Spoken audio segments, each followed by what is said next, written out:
ପ୍ରତ୍ୟେକର କତ ବିନ୍ଦୁ ପ୍ରଭୁ ସେନା ତୁମରି ଜାଣିପାରିଲି। ହେ ଦେବତା ପ୍ରଥମ ଦେଖାରେ ଜାଣିପାରିଲି, ଜାଣିପାରିଲି।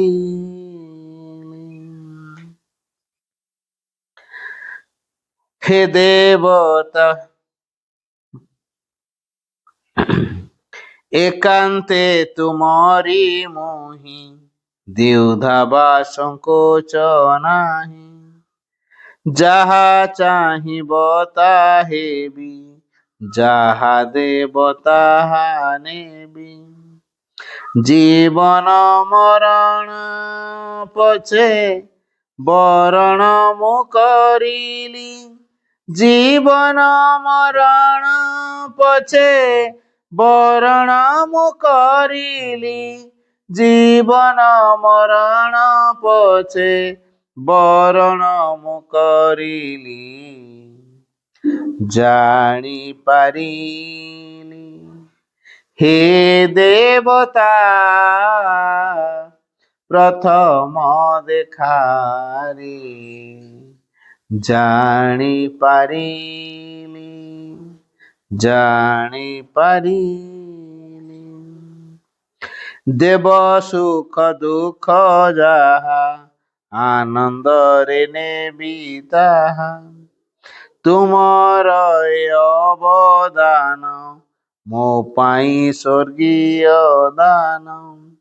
ସର୍ବଶ୍ରେଷ୍ଠ ଆନନ୍ଦ ସେ ଦେବ ମୋତେ ଜାଣିଲି, ସର୍ବଶ୍ରେଷ୍ଠ ଆନନ୍ଦ ସେ ଦେବ ମୋତେ ଜାଣିଲି। ସର୍ବଶ୍ରେଷ୍ଠ ଆନନ୍ଦ ସେ ଦେବ ମୋତେ ଜାଣିଲି, ଜାଣିପାରିଲି, ଜାଣିପାରିଲି। ହେ ଦେବତା ପ୍ରଥମ ଦେଖାରେ ଜାଣିପାରିଲି, ଜାଣିପାରିଲି। ମୋ ଅନ୍ତର ସତା ତୁମେ ସେହି ଦିନ ଜାଣିଲି, ଜାଣିପାରିଲି, ଜାଣିପାରିଲି, ଜାଣିପାରିଲି। ଦୁର୍ଗା ସୂତ୍ର। ମାତଃ ଦୁର୍गे ସିଂହବାହିନୀ ସର୍ବଶକ୍ତି ଦାୟିନୀ ମାତଃ ଶିବପ୍ରିୟେ। ତୋର ଶକ୍ତିଶ ଜାତ ଆମ୍ଭେମାନେ ଭାରତବର୍ଷର ଯୁବଗଣ ତୋର ମନ୍ଦିରରେ ଆସୀନ ପ୍ରାର୍ଥନା କରିଛୁ। ଶୁଣ ମାତଃ, ଏ ଭାରତବର୍ଷେ ପ୍ରକାଶ ହୁଅ। ମାତଃ ଦୁର୍ଗେ ଯୁଗେ ଯୁଗେ ମାନବ ଶରୀରରେ ଅବତୀର୍ଣ୍ଣ ହୋଇ ଜନ୍ମେ ଜନ୍ମେ ତୋହରି କାର୍ଯ୍ୟ କରି ତୋ ଆନନ୍ଦଧାମରେ ଫେରିଯାଉ। ଏଥର ବି ଜନ୍ମ ହୋଇ ତୋହରି କାର୍ଯ୍ୟରେ ହିଁ ଆମ୍ଭେମାନେ ବ୍ରତୀ। ଶୁଣ ମାତଃ, ଏଇ ଭାରତବର୍ଷେ ସହାୟ ହୁଅ। ମାତଃ ଦୁର୍ଗେ ସିଂହବାହିନୀ ତ୍ରିଶୂଳଧାରିଣୀ ବର୍ମ ଆବୃତ ସୁନ୍ଦର ଶରୀର ମାତଃ ଜୟଦାୟିନୀ, ତୋ ପ୍ରତୀକ୍ଷାରେ ଭାରତ ରହିଅଛି। ତୋର ସେହି ମଙ୍ଗଳମୟ ମୂର୍ତ୍ତି ଦେଖିବାକୁ ଇଚ୍ଛୁକ। ଶୁଣ ମାତଃ, ଏ ଭାରତବର୍ଷେ ଆବିର୍ଭୂତ ହୁଅ, ପ୍ରକାଶ ହୁଅ। ମାତଃ ଦୁର୍ଗେ ବଳଦାୟିନୀ ପ୍ରେମଦାୟିନୀ ଜ୍ଞାନଦାୟିନୀ ଶକ୍ତି ସ୍ୱରୂପିଣୀ ଭୀମେ ସୌମ୍ୟ ରୁଦ୍ର ରୂପିଣୀ ଜୀବନ ସଂଗ୍ରାମୀ ଭାରତ ସଂଗ୍ରାମୀ ତୋର ପ୍ରେରିତ ଯୋଦ୍ଧା ଆମ୍ଭେମାନେ। ଦିଅ ମା ପ୍ରାଣେ ମନେ ଅସୁରର ଶକ୍ତି, ଅସୁରର ଉଦ୍ୟମ ଦିଅ ମା ହୃଦୟର ବୁଦ୍ଧିରେ ଦେବଚରିତ ଦେବଜ୍ଞାନ। ମାତଃ ଦୁର୍ଗେ ଜଗତଶ୍ରେଷ୍ଠ ଭାରତାତି ନିବିଡ଼ ତିମିର ଆଚ୍ଛନ୍ନ ଥିଲା। ତୁ ହିଁ ମାତ ଗଗନ ପ୍ରାନ୍ତରେ ଅଳ୍ପ ଅଳ୍ପ ଉଦୟ ହେଉଛୁ। ତୋର ସ୍ୱର୍ଗୀୟ ଶରୀର ତିମିର ବିନାଶିନୀ ଆଭାର ଉଷାର ପ୍ରକାଶ ହେଲା। ଆଲୋକ ବିସ୍ତାର କର ମାତଃ, ତିମିର ବିନାଶ କର। ମାତଃ ଦୁର୍ଗେ ଶ୍ୟାମଳା ସର୍ବସୌନ୍ଦର୍ଯ୍ୟ ଅଳଙ୍କୃତା ଜ୍ଞାନ ପ୍ରେମ ଶକ୍ତିର ଆଧାର ଭାରତ ଭୂମି ତୋର ବିଭୂତି। ଆଜି ପର୍ଯ୍ୟନ୍ତ ଶକ୍ତି ଶରଣରେ ଆତ୍ମଗୋପନ କରିଥିଲା। ଆଗତ ସେହି ଯୁଗ, ଆଗତ ସେହି ଦିନ, ଯେତେବେଳେ ସମଗ୍ର ବିଶ୍ୱର ଭାର ସ୍କନ୍ଧରେ ବହନ କରି ଭାରତ ଜନନୀ ଉଠୁଅଛି। ଆସ ମାତଃ, ପ୍ରକାଶ ହୁଅ। ମାତଃ ଦୁର୍ଗେ ତୋର ସନ୍ତାନ ଆମ୍ଭେମାନେ ତୋ ପ୍ରସାଦରେ ତୋ ପ୍ରଭାବରେ ମହତ୍ କାର୍ଯ୍ୟ ମହତ୍ ଭାବରେ ଉପଯୁକ୍ତ ହେଉ। ହେ ମାତ ବିନାଶ କର କ୍ଷୁଦ୍ରତା ବିନାଶ କର ସ୍ୱାର୍ଥ ବିନାଶ କର ଭୟ। ମାତଃ ଦୁର୍ଗେ काली रूपिणी निर्फुणवालिनी दिगंबरी कृपाण पाणदेवी असुर विनाशिनी क्रूर निनांदरे अंतस्तरीपु विनाश कर गोटे भी जेपरी आम्भମାନଙ୍କ ମଧ୍ୟରେ जीवित रहि न पारे विमल निर्मल जेपरी हेउ ଏହି ପ୍ରାର୍ଥନା ମାତଃ ପ୍ରକାଶ ହୁଅ।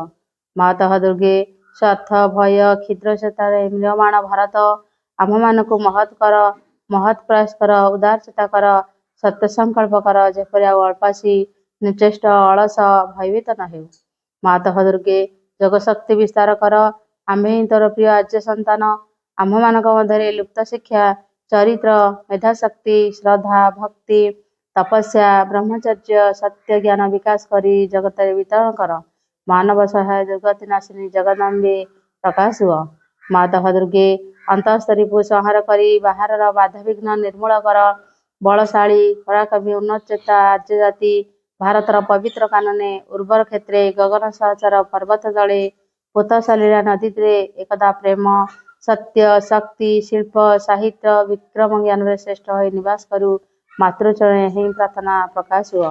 ମାତଃ ଦୁର୍ଗେ ଆମ୍ଭମାନଙ୍କ ମଧ୍ୟରେ ଯୋଗ ବଳରେ ପ୍ରବେଶ କର ଆମ୍ଭେମାନେ ହୋଇ ଉଠୁତର ଯନ୍ତ୍ର ଅଶୁଭ ବିନାଶୀ ତରବାରୀ ଅଜ୍ଞାନ ତିମିର ବିନାଶୀ ପ୍ରଦୀପ ଭାରତର ଯୁବଗଣ ଏହି ବାସନା ପୂର୍ଣ୍ଣ କର ଯନ୍ତ୍ରୀ ହୋଇ ଯନ୍ତ୍ର ଚଳାଅ ଅଶୁଭନ୍ତ୍ରୀ ହୋଇ ତରବାରୀ ଘୁରାଅ ଜ୍ଞାନ ଦୀପ୍ତି ପ୍ରକାଶିନୀ ହୋଇ ପ୍ରଦୀପ ଧର ପ୍ରକାଶ ହୁଅ। ମାତଃ ଦୁର୍ଗେ ତୋତେ ପାଇଲେ ଆଉ ବିସର୍ଜନ କରିବୁ ନାହିଁ ଶ୍ରଦ୍ଧା ଭକ୍ତି ପ୍ରେମ ଡୋରରେ ବାନ୍ଧି ରଖିବୁ ଆସ ମାତଃ ଆମମାନଙ୍କ ମନ ପ୍ରାଣ ଶରୀରରେ ପ୍ରକାଶ ହୁଅ। ବୀର ମାର୍ଗ ପ୍ରଦର୍ଶନ ଆସ ଆଉ ବିସର୍ଜନ କରିବୁ ନାହିଁ ଆମ୍ଭମାନଙ୍କ ସମଗ୍ର ଜୀବନ ହେଉ ନିରବଚ୍ଛିନ୍ନ ଦୁର୍ଗା ପୂଜା ଆମମାନଙ୍କ ସକଳ କାର୍ଯ୍ୟ ଅବିରତ ପବିତ୍ର ପ୍ରେମମୟ ଶକ୍ତିମୟ ମାତୃସେବା ବ୍ରତ ହେଉ ଏହା ହିଁ ପ୍ରାର୍ଥନା ମାତ ଭାରତରେ ଆବିର୍ଭୂତ ହୁଅ ପ୍ରକାଶ ହୁଅ। ମହାଭାରତ ତୃତୀୟ ଅଧ୍ୟାୟ। ଯଦି ଜୀବନ ପଥରେ ସକଳ ଭୟ ସଙ୍କଟ ଏବଂ ସର୍ବନାଶ ବିରୁଦ୍ଧରେ କବଚଭୂତ ହୋଇ ଚାଲିବାକୁ ଚାହଁ ତେବେ କେବଳ ଦୁଇଟି ଜିନିଷ ପ୍ରୟୋଜନ ସେ ଦୁଇଟି ସର୍ବଦା ଏକ ସାଙ୍ଗ ରହେ। ପ୍ରଥମଟି ହେଲା ମା ଭଗବତୀଙ୍କ କରୁଣା ଆଉ ଦ୍ୱିତୀୟଟି ହେଲା ତୁମ ଆଡୁ ଶ୍ରଦ୍ଧା ନିଷ୍ଠା ସମର୍ପଣରେ ଗଠିତ ତୁମର ଅନ୍ତଃକରଣ। ତୁମର ଶ୍ରଦ୍ଧା ହେବାଉଛି ଶୁଦ୍ଧ ସରଳ ଏବଂ ପୂର୍ଣ୍ଣ ମନ ପ୍ରାଣର ଅହମାତ୍ମକ ଶ୍ରଦ୍ଧା ଯେଉଁ ଶ୍ରଦ୍ଧାକୁ ଉଚ୍ଚାଭିଳାଷ ଗର୍ବ ଆତ୍ମାଭିମାନ ମନର ଦମ୍ଭ ସ୍ୱଚ୍ଛଚାରିତା ବ୍ୟକ୍ତିଗତ ଦାବି ନିମ୍ନ ପ୍ରକୃତିର ସକଳ ତୁଚ୍ଛ ଚୁକ୍ତିର କାମନା କଳୁଷିତ କରି ରଖିଛି ସେ ଶ୍ରଦ୍ଧାର ଅନୁନ୍ନତ ଧୂମାଚ୍ଛନ୍ନ ଶିଖା ସ୍ୱର୍ଲୋକ ଦିଗରେ ଊର୍ଦ୍ଧ୍ୱକୁ ପ୍ରଜ୍ୱଳିତ ହୋଇ ଉଠେ ନାହିଁ। ମନେ ରଖ ଭାଗବତ କର୍ମ ଓ ଭାଗବତ ଅଭିବ୍ୟକ୍ତିରେ ସାହାଯ୍ୟ ନିମିତ୍ତ ତୁମକୁ ତୁମର ଜୀବନ ଦିଆଯାଇଛି ଆଉ କିଛି ଆକାଂକ୍ଷା କର ନାହିଁ କେବଳ ଦିବ୍ୟ ଚେତନାର ବିଶୁଦ୍ଧି ଶକ୍ତି ଜ୍ୟୋତି ପ୍ରସାରତା ପ୍ରଶାନ୍ତି ଆନନ୍ଦ ସକାଶେ ଆକାଂକ୍ଷା କର ଯେପରିକି ସେହି ଚେତନା ତୁମ ମନ ପ୍ରାଣ ଦେହକୁ ରୂପାନ୍ତରିତ ଓ ସର୍ବାଙ୍ଗ ସୁନ୍ଦର କରି ଗଢ଼ିବା ନିମିତ୍ତ ସତତଃ ସଚେଷ୍ଟ ହୋଇଥିବ। ଆଉ କିଛି ଚାହୁଁ ନାହିଁ କେବଳ ପୃଥିବୀ ଉପରେ ତୁମ ମଧ୍ୟରେ ଯେଉଁମାନେ ଅଧିକାର ପାଇଛନ୍ତି ଯେଉଁମାନଙ୍କୁ ଗ୍ରହଣ କରାଯାଇଛି ସେମାନଙ୍କ ମଧ୍ୟରେ ଭାଗବତ ଆଧ୍ୟାତ୍ମିକ ଅତିମାନ ସତ୍ୟ ଓ ତାହାର ବାସ୍ତବ ସିଦ୍ଧିକୁ ଚାହଁ ଏବଂ ଚାହଁ ସେହି ଅବସ୍ଥା ବ୍ୟବସ୍ଥା ଯାହାର ଆନୁକୂଲ୍ୟରେ ହେବ ଏହି ସତ୍ୟର ସୃଷ୍ଟି ଏବଂ ସକଳ ବିରୋଧ ଶକ୍ତି ଉପରେ ପୂର୍ଣ୍ଣ ବିଜୟ। ତୁମର ଆନ୍ତରିକତା ଓ ତୁମର ସମର୍ପଣ ହେଉ ଯଥାର୍ଥ ଏବଂ ସମ୍ପୂର୍ଣ୍ଣ।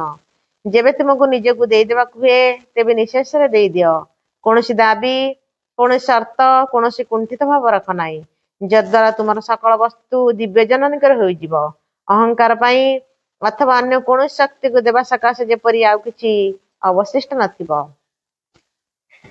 ତୁମର ଶ୍ରଦ୍ଧା ତୁମର ଆନ୍ତରିକତା ଓ ସମର୍ପଣ ଯେତେ ପୂର୍ଣ୍ଣତର ହେବ ମାଙ୍କର କରୁଣା ଅଭୟ ସେତେ ହିଁ ଘରେଇବ।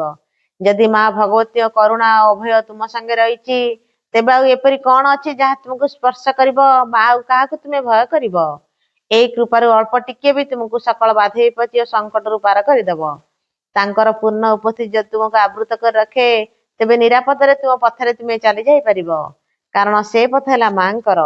ଏ ଜଗତରେ ହେଉ ବା ଅଦୃଶ୍ୟ ଜଗତ ସମୟରେ ହେଉ କୌଣସି ଶତ୍ରୁ ଶକ୍ତି ଯାହା ଯେତେ ଶକ୍ତିଶାଳୀ ହେଉନା କାହିଁକି ତୁମକୁ ସ୍ପର୍ଶ କରିପାରିବ ନାହିଁ କୌଣସି ବିଭୀଷିକା ତୁମ ଚିନ୍ତାର କାରଣ ହୋଇପାରିବ ନାହିଁ।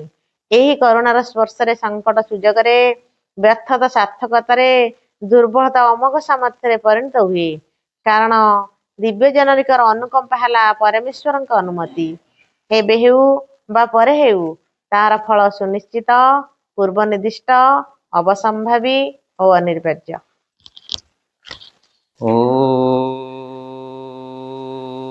ଓମ୍ ତତ୍ସତ୍। ज्योतिररविन्दाय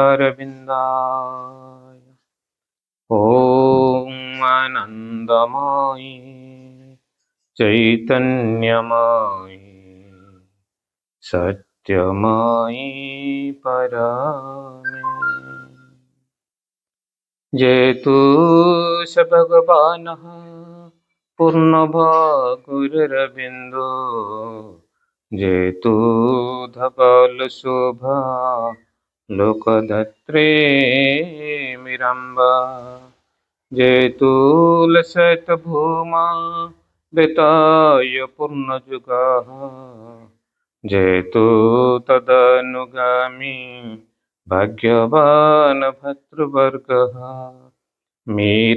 मीराम्बिकृतभाक् सुधयते हृदन्तरे शिरस्तु पादपिटकं बिभ्रतं सततं पारे शरीरतु गिरहृदा नतहं अम्बिकामोदा भजेतरं परत्परं त्रैलोक्यं मातरं मिराम् सर्वे भवन्तु सुखिनः सर्वे सन्तु निरामया सर्वे भद्राणि पश्यन्तु मा कश्चित् दुःखभाग् भवेत् ॐ द्यौ शान्तिरन्तरिक्षं शान्तिरपः शान्तिरोषधयः शान्ति विश्वेदेवाः शान्ति सर्वं शान्ति साम शान्तिरेधि ॐ शान्तिः शान्तिः शान्तिः माँ परमाराध्य जननी माँ परम योगी प्रभु श्री अरविंद उपस्थित सम्मानीय विशिष्ट साधक आमर अजय भाई एवं उपस्थित समस्त दिव्यात्मन समस्त को मोर आंतरिक प्रणाम आज ही परम पवित्र दिवस रे आम जो दिव्य आत्मांकर आज जन्म दिवस पालन करुचे तेणु आम जन्म दिवस कहीं पालन करवा जो परमात्मा ठारू आत्मा ये संसार को एक महत् उद्देश्य निमित्त आसती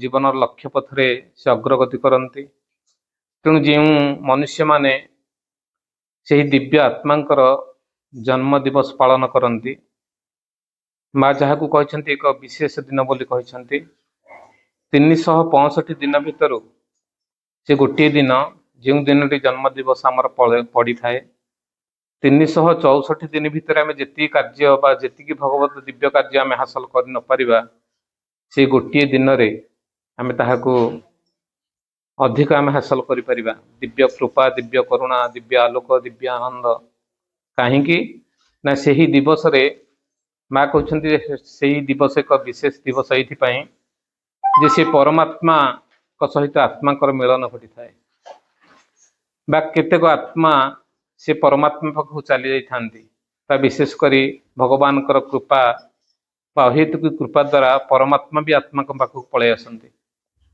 तेणु से जो परमात्मा सहित आत्मा जो मिलन घटी थाए से ही मिलन द्वारा से आत्मा परमात्मा ठारू 1 वर्षर अनुभूति ज्ञान चेतना एवं आनंद को से धारण करी आम शरीर भितर को प्रवेश करिथाए आम शरीर भितर से चली जाती आत्मा से ही दिन जन्मदिन जो दिन से परमात्मा पाखक जाती परमात्मा ठारू 1 वर्ष जी ज्ञान चेतना आनंद सामर्थ्य शक्ति सामर्थ्य चेतना को से ग्रहण करी चार्ज होकर से आसती एवं से दिनटी भितर से एत चार्ज बा एत शक्ति सामर्थ्य नहीं आसती जे से दिन जिते से आत्मा आस्पृहा करें परमात्मा को जन थाए जे तार 1 वर्ष धरी जहाँ किसी कार्य असंपूर्ण थिला से कार्य संपूर्ण होगापाई जदि भगवान पाखे प्रेयर करे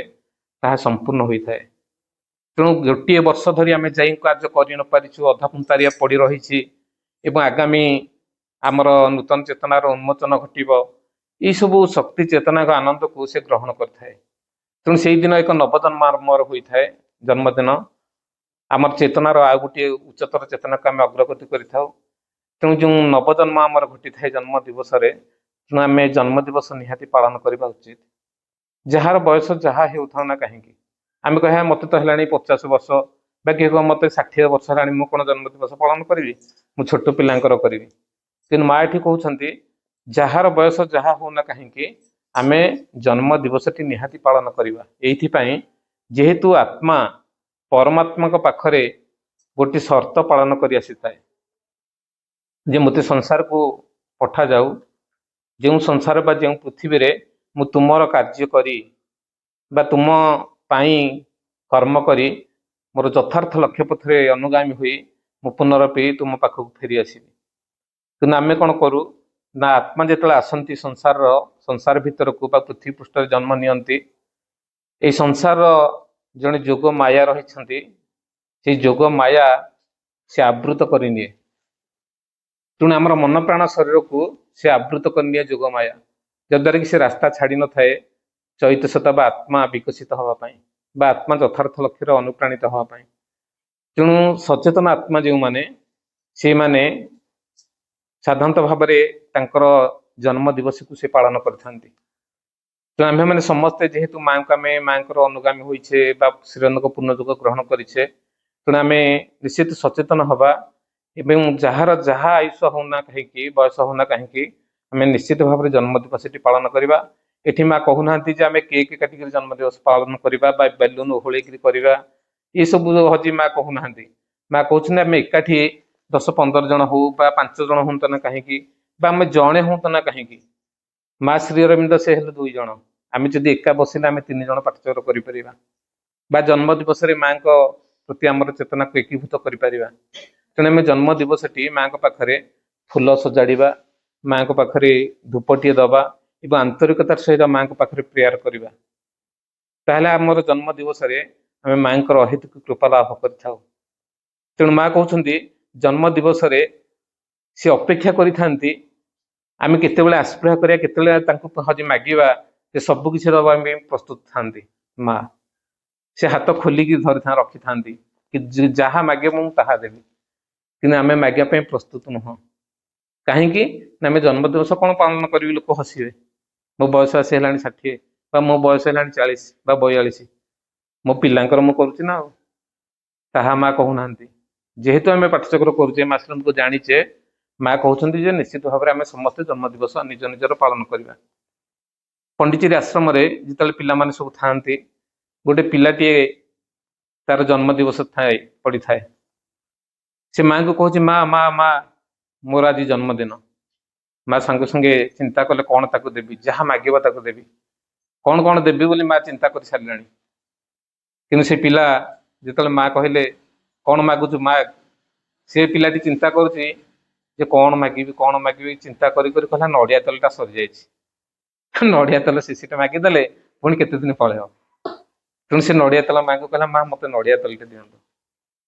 ମା ହସି ମୁଣ୍ଡରେ ହାତ ଦେଲେ, ଆରେ ମୁଁ କେତେ କଣ ଭାବିଥିଲି ତାକୁ ଜନ୍ମ ଦିବସରେ ହଜି ଦେବି ବୋଲି, ଏଇ ସାମାନ୍ୟ ନଡିଆ ତେଲଟେ ସେ ମାଗିଲା।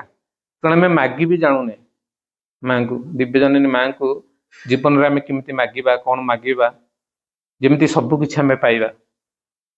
ତେଣୁ ମାଙ୍କୁ ମା ମୋ ପାଇଁ ତୁମେ ଯାହା ଭଲ ଭାବୁଛ, ମୋ ପାଇଁ ଯାହା ମଙ୍ଗଳ କର ତାହା ମତେ ପ୍ରଦାନ କର, ଆମ ପାଇଁ ଯାହା ଯାହା ଆବଶ୍ୟକ ମା ସବୁ କିଛି ଉଜାଡ଼ି ଦେବେ। ତେଣୁ ଆମେ ମାଗି ଜାଣୁନାହିଁ। ତେଣୁ ମା ପ୍ରତିଟି ମୁହୂର୍ତ୍ତରେ ତାଙ୍କ ସନ୍ତାନ ପାଖରେ ଥାଆନ୍ତି, ସେ ଛାଡ଼ିକି ଯାଆନ୍ତି ନାହିଁ। ଯଦି ଆମେ ଆନ୍ତରିକତାର ସହିତ ତାଙ୍କୁ ପ୍ରେୟାର କରିବା, ସାଧନା କରିବା, ତାହେଲେ ମା ଆମ ପାଖେ ପାଖେ। ମା କହିଛନ୍ତି ଅର୍ଦ୍ଧରୁ 4 ପ୍ରାନ୍ତରୁ ମାଙ୍କର ଶକ୍ତିର ବଳ ଭିତରେ ଆମେ ରହିଥାଉ। ମାଙ୍କର ଶକ୍ତି ଘେରିକି ରହିଥାଏ ତାଙ୍କର ସନ୍ତାନ ଉପରେ। ଦିନକର କଥା, ପଣ୍ଡିଚେରୀ ଆଶ୍ରମରେ ଜଣେ ସାଧକ, ସେ ତାଙ୍କର ଇଭିନିଂ ସମୟରେ ମାନେ ହଉଛି ଉପରବେଳା ସେ ଯାଆନ୍ତି, ଅପରାହ୍ନ 5 ଘଟିକା ସମୟରେ ସେ ଯାଆନ୍ତି ଇଭିନିଂ ୱାର୍କ କରିବା ପାଇଁ। କୋଉଠିକି ନା ସମୁଦ୍ର କୂଳକୁ ଯାଆନ୍ତି। ସମୁଦ୍ର କୂଳେ କୂଳେ କୂଳେ କୂଳେ ସେ ଖଣ୍ଡେ ବାଟ ଚାଲି ଚାଲି ଚାଲି ଚାଲି ଯିବେ, 2-3 କିଲୋମିଟର ଯିବେ, 3 କିଲୋମିଟର ପୁଣି ଫେରିବେ। ସେ ଦିନ ଏମିତି ସବୁଦିନ ଚାଲନ୍ତି। ସେ ଏକୁଟିଆ ଯାଆନ୍ତି, ତାଙ୍କୁ କାହାକୁ ସେ ସାଥିରେ ନିଅନ୍ତି ନାହିଁ। ସେ ଏକା ଏକା ଯାଆନ୍ତି, ସମୁଦ୍ର କୂଳେ କୂଳେ କୂଳେ କୂଳେ ଚାଲନ୍ତି 3-4 କିଲୋମିଟର କି 3 କିଲୋମିଟର, ପୁଣି ଫେରନ୍ତି। दिने से देखुछंती जे समुद्र कूल तो बाली सब समुद्र ढेउ आसिक बाली पूरा समान हो से फेरुची देखुची जे जेतेबेले आसी देखुची पछुक अनौची चारोटी पाद आगु को अनौची किछि पाद नाही मु तो जाऊँगी चली चली मोर तो दीटा पाद पुणी चारटा पाद कौन देखुची पुणी टे पछुक अनौची देखुची चारटा पाद पुणी आगु देखुची किछि नाही पुणी चली चली जाऊँगी खंडे बाट पुणी देखुची चारटा पाद पछुक अनौची माँ को जाकर से पचारा माँ को जाकर पचारुची जे माँ मु तो समुद्र कूल एकुटिया जाऊली एवं देखुची बाली पूरा समुद्र पानी ढेउ आसिक बाली पूरा सामान करदे किसी चिन्ह ना मु तो एका चलिक आसिली तो दीटा पद मोर रहा कथा चारटा पद मुझे देखुची पछुक अनेला से चारटा पद माँ कहले अरे मु जाऊँगी तो सहित प्रतिदिन तू जिते जाऊँ तो सहित मु भी चली चली जाऊँगी तो सहित मु अच्छी दिनकर कथा एमती जाए हजी देखुची से प्रतिदिन देखे चारटा लेखे पाद देखे दिनकर कथा से जाइए से जीवा समय सेपट को जाइए भारी चली चली 2-3 किलोमीटर जाइए भारी सेपटे देखी कलाहांडिया मेघ आसिक झड़ बतास तूफान आसला से चिंता करें जे कि मुझे फेरी पारि बोली एमती अवस्था है माने भयंकर गोटे आसला प्रलय लाके एवं से से माँ को प्रेयर कर माँ माँ माँ माँ बोली डाकी संगे से माँ कौन कर धरिकी माँ नहीं आसी से जापारुनी माँ धरी से जापारुनी एवं से आसूची पछुक पुणी अनौची आगक अनौची किसी पाद ना पछुक अनौची दीटा पाद बुझे तो से दिन दीटा पाद कौन देखुची पछुक आगक किसी ना पुणी आसूची देखुची सब जानूची पछरे दीटा पाद देखुची माँ को जाकर पचारा आश्रम माँ आज मो सहित तुम्हें जाइना आज केते बड़ झड़ तूफान आसला मु विपद रे पड़ी मत हज भय लगिला अथच तुम गलनी सबुदिन जाओ आज जा गल ना माँ कहला अरे मुझे तो सहित ना ना जाइन ना केतोटा पाद देखल ना 2टी पाद ना कौन से देखिलु पहुंचला परे ना झड़ तूफान ना भयभीत हेलु ना हाँ ना तोते मु धरिकी पलि आसिली मो 2टा पाद देखिलु तू पछरे तो पाद नथिला बुझे तो तेणु यहीपरि माँ आमको साहाय्य करती प्रति मुहूर्त थांती आम पाखे पाखे आम जापारि न था तेणु आम जन्मदिवस भाई होगला कि मो समय तेणु से कौन है माँ कहते जे आम जन्मदिवस पालन कले आम माँ अहेतुक कृपा जेहेतु आम लाभ करूँ आमर हजी 365 दिन वर्षटा भितर आम 364 दिन खोराक आम पाई जाऊ शक्ति पाई जाऊ सामर्थ्य पाई जाऊ माँ कृपा लाभ कर जाऊ प्रति कार्य आमको सहज हो जाए ये माँ कहते आम गोटे देव मुहूर्त आज आम पहुंचीछु ये जो समयटा बर्तमान चली ये समयटा एक देव मुहूर्त माँ कहते एपरी एक मुहूर्त जो मुहूर्त कि आम स्वल्प श्रम अल्प टिकेना को परिश्रम करवा स्वल्प श्रम स्वल्प समय भितर विपुल फल आम पाई था बुझेगा तो कथाटा माने कम परिश्रम करवा कम समय भितर आम अधिक किसी पाइबा कि से ही समयटा जो चली जाए माँ कहते देव मुहूर्त जो चली जाए से कार्यटा करने पाइबापी तुमको बहुत अधिक समय लगे जन्म जन्मांतर भी समय लगे एवं बहु श्रम करने को पड़ो से कार्यटी हासिल करने जमीती कथा माँ कहते जे देव मुहूर्त अल्प समय भितर आम विपुल फल पाई था सेमती जन्म दिवस आम जदि माँ सानिध्य लाभ करूँ माँ कृपा लाभ करूँ ताहले आमर वर्षटा आमको सहज हो जाए आम दिव्य कार्य अग्रगति करने बा साधना पथरे आम अति सहज भाव आमर अग्रगति होता है तेणु माँ कहते जे आम मैंने निश्चित भाव आमर जन्म दिवसटी आम पालन करिया भाई अधिक समय नेबी नहीं इच्छा थे भी कहबी कहीं आप तो शुणा चाहूँ আজি দিনটি মা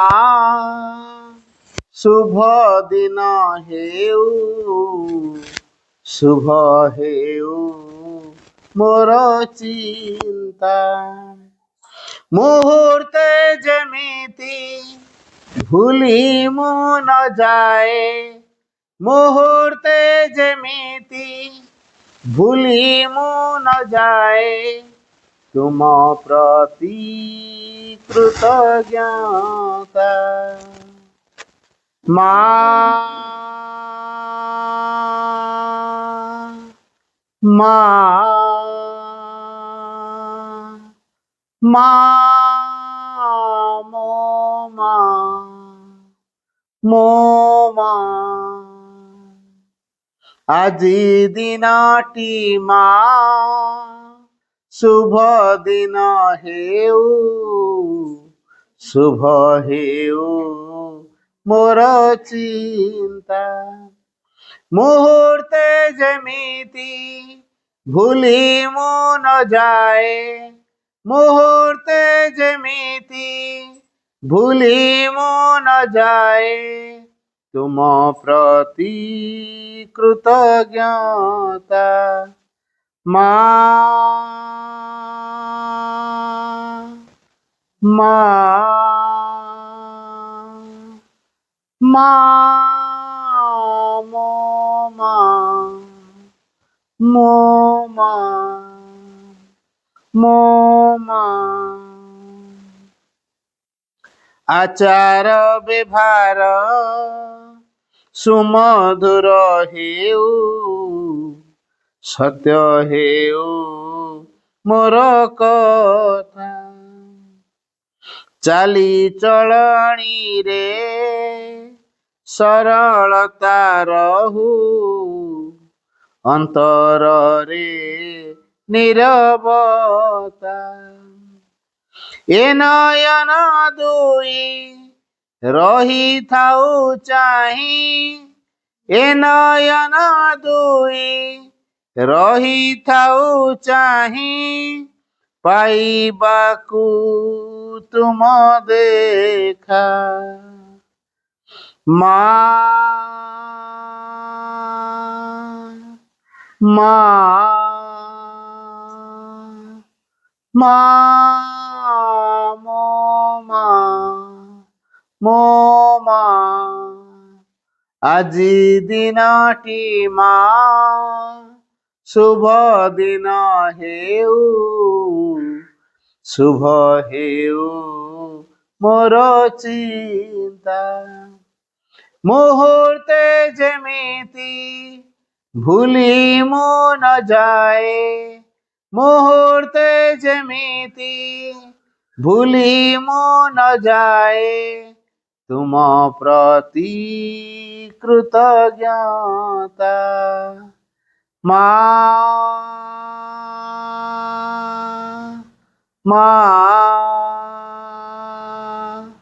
ମା ମୋ ମା ମୋ ମା ମୋ ମା ଯୁଆଡ଼େ ଯାଉଛି ଯାହା ମୁଁ କରୁଛି ମନେ ପଡ଼ୁ ତୁମ କଥା ଯାହା ମୁଁ ହୋଇଛି ହେବାକୁ ଯାଉଛି ଭାବିପାରେ ତୁମ କୃପା ତୁମ କାର୍ଯ୍ୟ କିଛି ବିଘ୍ନ ନ ଘଟାଏ ତୁମ କାର୍ଯ୍ୟ କିଛି ବିଘ୍ନ ନ ଘଟାଏ ଦିଅ ମୋତେ ସେହି ଶିକ୍ଷା ମା ମା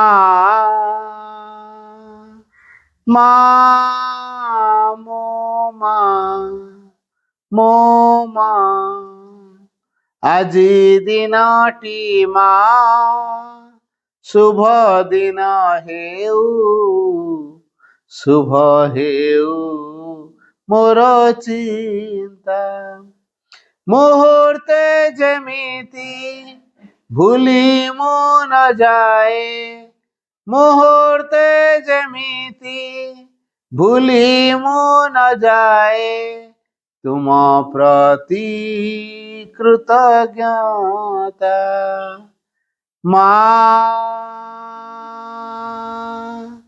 ମା ମା ମୋ ମା ମୋ ମା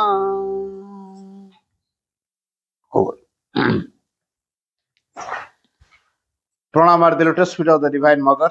करुणामयी परम प्रभु श्री अरविंद स्वत सम्मान्य संतोष भाई उपस्थित समस्त मातृ संतान जन्मदिन संपर्क रे भाई केते बढ़िया बढ़िया कथा गुड़िक कहते आम टे समय स्वल्पता दृष्टि ब्रेक दह पड़ा खाली गोटे कथा मन रखा जन्मदिन हूँ कृपार दिवस जन्मदिन हूँ सुजोगर दिवस जन्मदिन हूँ आत्मार दिवस जन्मदिन हूँ जीवनर सबुठु बड़ सुजोगर दिवस जन्मदिन है सिद्धांतर दिवस जन्मदिन परमात्मा सहित भेट होवार दिवस अलग कौन सी दिन संभव हेनी केवल जन्मदिन हम भाई तो बढ़िया बढ़िया कथा सब कहते तो गोटे कथा आमे टिके निजको प्रश्न करवा सत्य भगवान कौन मुंड फुंड खराब पूरा हो गला कि आमको तैयार देले केते गछलता पशु पक्षी सब तैयारी करते ठीक थिला ये मनीष मान को तैयारी कला जबरदस्तु संसार गोलमालटा है से बेटू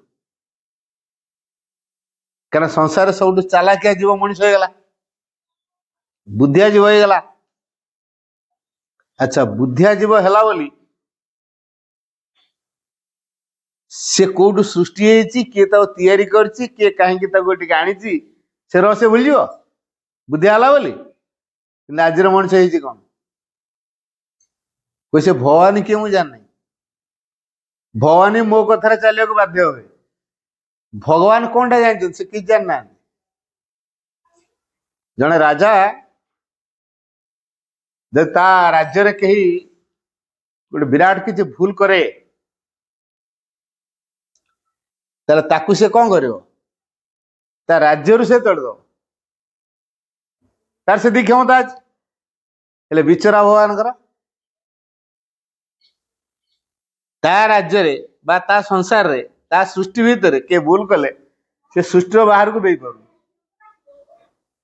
बलुआ किए बिचरा भगवान ता सृष्टि भितर से कारिक आउट कर पारना कि मनीष बा जने राजा ता राज्य जदि किए भूल कर दौची कौन हो साए साए देश पार अन्य देश को दे दिया हेले बिचरा भगवान करें से संसार आउट कले कहीं मनीष जो प्रकार धारा रे ता जीवन को परिचालित करियो बोली चिंता करिछि भगवान मनीषर इच्छा अनुसार काम करती नहीं मनीष केमिति काम करे जदि जने कहीं दोष कला guilty ought to be punished बोली माँ लिखिछन्ति जदि के भूल करे ताले से निहाती दंड पाइबो एली पड़ा आगु पड़ा हाँ हाँ हाँ जा जा चेयर रे भी के जन बस पर दी जन खने जे निहाती असुविधा चेयर होछन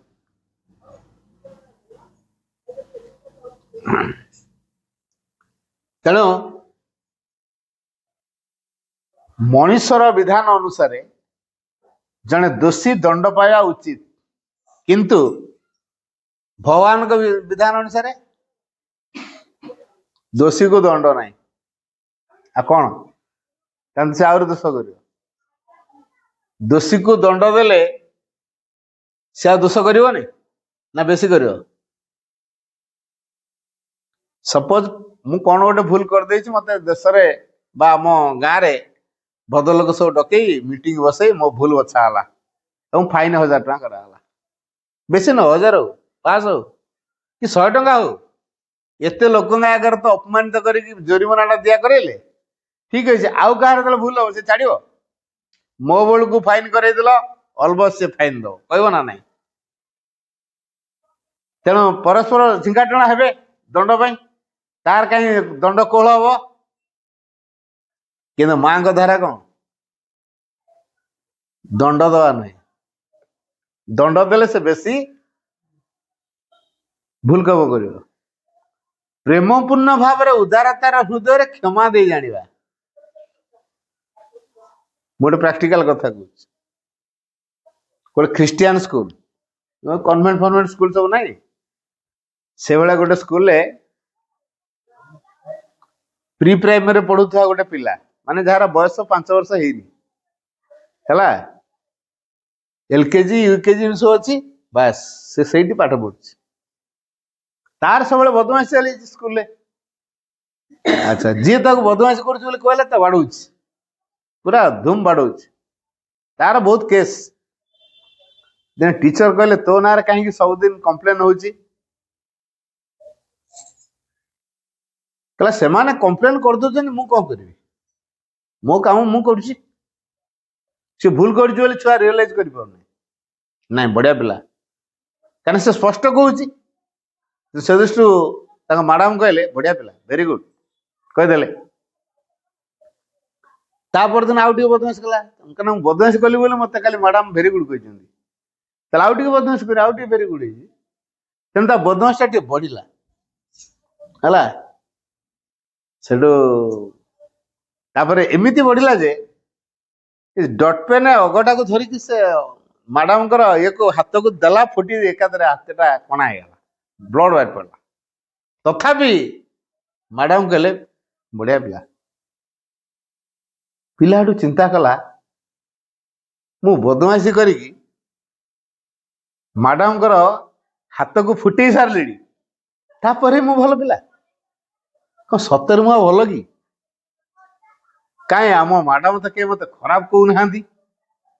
ତାହେଲେ ଆମ ମ୍ୟାଡାମ ନିଶ୍ଚୟ ମୋ ଭିତରେ କିଛି ଭଲଟାକୁ ଦେଖୁଛନ୍ତି ହେଲା। ତେଣୁ ମୋ ଭିତରେ ଯୋଉ ଭଲଟା ଦେଖୁଛନ୍ତି, ସେଇଥିପାଇଁ ସେ ମତେ ଭଲ ବୋଲି କହୁଛନ୍ତି, ଭେରି ଗୁଡ ବୋଲି କହୁଛନ୍ତି। ତାହେଲେ ସେଇ ଭଲଟା କଣ, କୋଉଠି ଅଛି ମୋ ଭିତରେ? ପିଲା ସେଠୁ ଖୋଜିବା ଆରମ୍ଭ କଲା। ତାପରେ ପିଲା ନିଜେ ଯାଇକି ମ୍ୟାଡାମକୁ ସରି କହିଲା, କାରଣ ମ୍ୟାଡାମ ମୁଁ ସେଦିନ ଆପଣଙ୍କ ହାତକୁ ଫୁଟେଇ ଦେଲି, ତାପରେ ଆପଣ ମତେ ଭେରି ଗୁଡ କହିଲେ, କିନ୍ତୁ ମ୍ୟାଡାମ ସରି, ମୁଁ ଭୁଲ କରିଥିଲି। ତମେ କେମିତି ଭୁଲ କଲ? ନାଇଁ, କାହାକୁ ମାରିବା କଥା ନୁହଁ, ଭଲ ପିଲାଙ୍କର କାମ ନୁହଁ। ଆରେ ତୁ ଏତେ କଥା କୋଉ ଶିଖିଲୁ? ନା ମତେ ତ ଭଲ ଲାଗୁଛି ଆଉ ଏଇ କଥାଟା। ଆଉ ମରା ପିଟା କଲେ ଭଲ ନୁହଁ, ତୁ ଏଟା ବୁଝିଲୁଣି? କହିଲେ ହଁ ଠିକ ଅଛି, ଯଦି ତୁ ଜାଣିଲୁଣି ଏଇଟା ଭଲ ବୋଲି, କରିଚାଲ।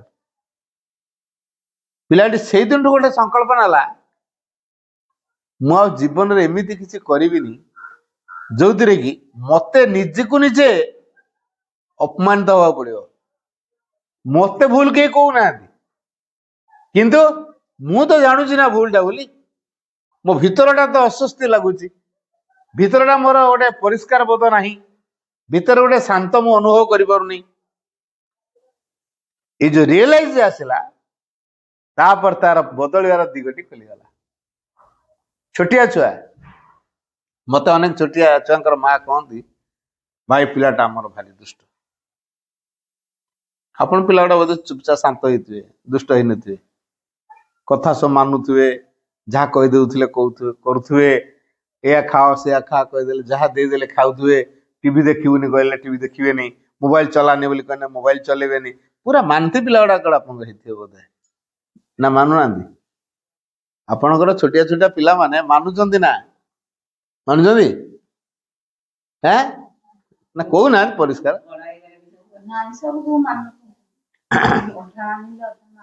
ପିଲା କେହି ମାନନ୍ତି ପିଲା ନୁହନ୍ତି।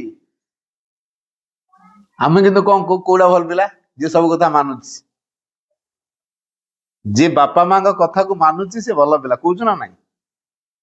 ମୁଁ ଆଜି ତା ଓଲଟା ଡେଫିନେସନ ଦଉଛି, ଯିଏ ବାପା ମାଙ୍କୁ ମାନୁନି ସେଟା ଭଲ ପିଲାଟା। କେମିତି? ବାପା ମା ଭବିଷ୍ୟତଟାକୁ ଦେଖି ନାହାନ୍ତି, ତାକୁ ଯିଏ ଭବିଷ୍ୟତ ବାଟରେ କଢେଇ ନଉଛି, ବାପା ମା ଯୋଉ ସ୍ଲୋ ରେଟରେ ଯାଉଛନ୍ତି, ତାର ଗତିଟା ସ୍ଲୋ ରେଟ ନୁହଁ। ଆମ ଭିତରେ ଜଣେ କିଏ ଅଛି, ସିଏ ଆମକୁ ସେ ଭଗବାନ କାଡକୁ ନେଇକି ଯାଉଛନ୍ତି। ତାଙ୍କର ଗତିଟା ଧୀମା ନୁହେଁ, ପୁରା ଦ୍ରୁତ। ତେଣୁ ଚଳଚଞ୍ଚଳ। ଛୋଟିଆ ଛୁଆ ଦେଖିବେ କ୍ଲାସ ରୁମରୁ ବାହାରିକି ଆସିବେ, ଚାଲିକି ଆସିବେ ନା ଦୌଡ଼ିକି ଆସିବେ? ରିସେସ ହବ, ପିଲାମାନେ କ୍ଲାସରୁ ବାହାରିବେ, ଚାଲିକି ଆସିବେ ଦୌଡ଼ିକି ଆସିବେ। ପ୍ରେୟାର ବେଲ ପଡିଲା, ପିଲା ଦୌଡ଼ିକି ଆସିବେ ନା ଚାଲିକି ଆସିବେ? ତେଣୁ ସବୁବେଳେ ପିଲାମାନେ ଦୌଡ଼ା ଦୌଡ଼ି କରୁଛନ୍ତି କି ନାଇଁ? कौन पाई आमे चालुचे छुआ माने दौड़ुचंती फरकटा कोठी अछि ठहरा आमे चालुचे छुआ माने दौड़ुचंती छुआ माने काई दौड़ुचंती से साइकिल द्वारा चालुचंती बोली आ आमे काई धीरे धीरे चलचु मन द्वारा चलचु हला मनर गति होची धीमा अंतरात्मार गति होची क्षिप्र छोटिया छुआ जे अंतरात्मा द्वारा चलुची सी क्षिप्र बेगरे जाउची आमे कौन कहूँ कुआड़े जाऊँ कौन हो वास्तव से कौन करे जानी पारे नहीं तार से ज्ञानटा फ्रंट को आसी न थाए पर अनुताप करिया पड़े कि बेगटा कार अधिक छुआंकर तार कारण अंतरात्मा द्वारा से परिचालित तेणु छोटिया छुआ माने जेहेतु अंतरात्मा द्वारा परिचालित ए अंतरात्मा को जदि आमे प्रॉपर भाव में उपयुक्त भाव में गाइड करि परिबा अनुसरण करि परिबा खोराक दे परिबा ताल से अंतरात्मा और विकास कर अंतरात्मा रो विकास पई सबुठु बड़ कथा कोन दे परिबा आंबार कोनटा अछि कोन टंका पैसा नाही घर द्वार नाही दुकान में मीठा मीठी किणी के तांग दे खुशी करिया से भी नाही साइकिल को मीठा देले खुशी हेबे ना नडिया कदल देले खुशी हेबे मंदिर देवादेवी माने नडिया कदली पहले खुशी होती कहना से सब तो संसार सृष्टि होगला बाकी नडिया कदलीटा नथिला एटा मनुष्य पाखे रहीगला तेणु बिचरा भगवान कौन कर पाइबे मनुष्य यदि नदेवे नडिया कदली से खाया पाइबे से तो पुणी बचे ना नाई एत बड़ संसारटा कर बचे केमी मनुष्य टे खाया देले तो मनुष्य कौन खाया दब नडिया दौची कदली दौची पुणी मानसिक आकार रखुची है मो पिलार या करे दे मुझे 108 नड़िया देवी काले गोटे नड़िया देने लांच राजी हे गोटे जमा दब ये मुझे काम करी रख मोर दरकार नहीं से नड़िया होला ठीक अच्छे मुझे 1008 देवी हाँ यहाँ ठीक यहाँ बड़ भक्तटा है 1008 नड़िया आसला बड़ भक्त बुझे आम सब मानसिक या कर 1008 नड़िया देवी 108 नड़िया देवी किंतु एटा साइकिल काम नुहे आ भगवान ही लांचुआ नुहति आम कौन बुझु आम भावु भगवान तो लांचुआ आ नड़िया देले खुशी हो अधिका हम चल भगवान कौन दिज्व आम निजुक जो दे पारे ताले भगवान खुशी हे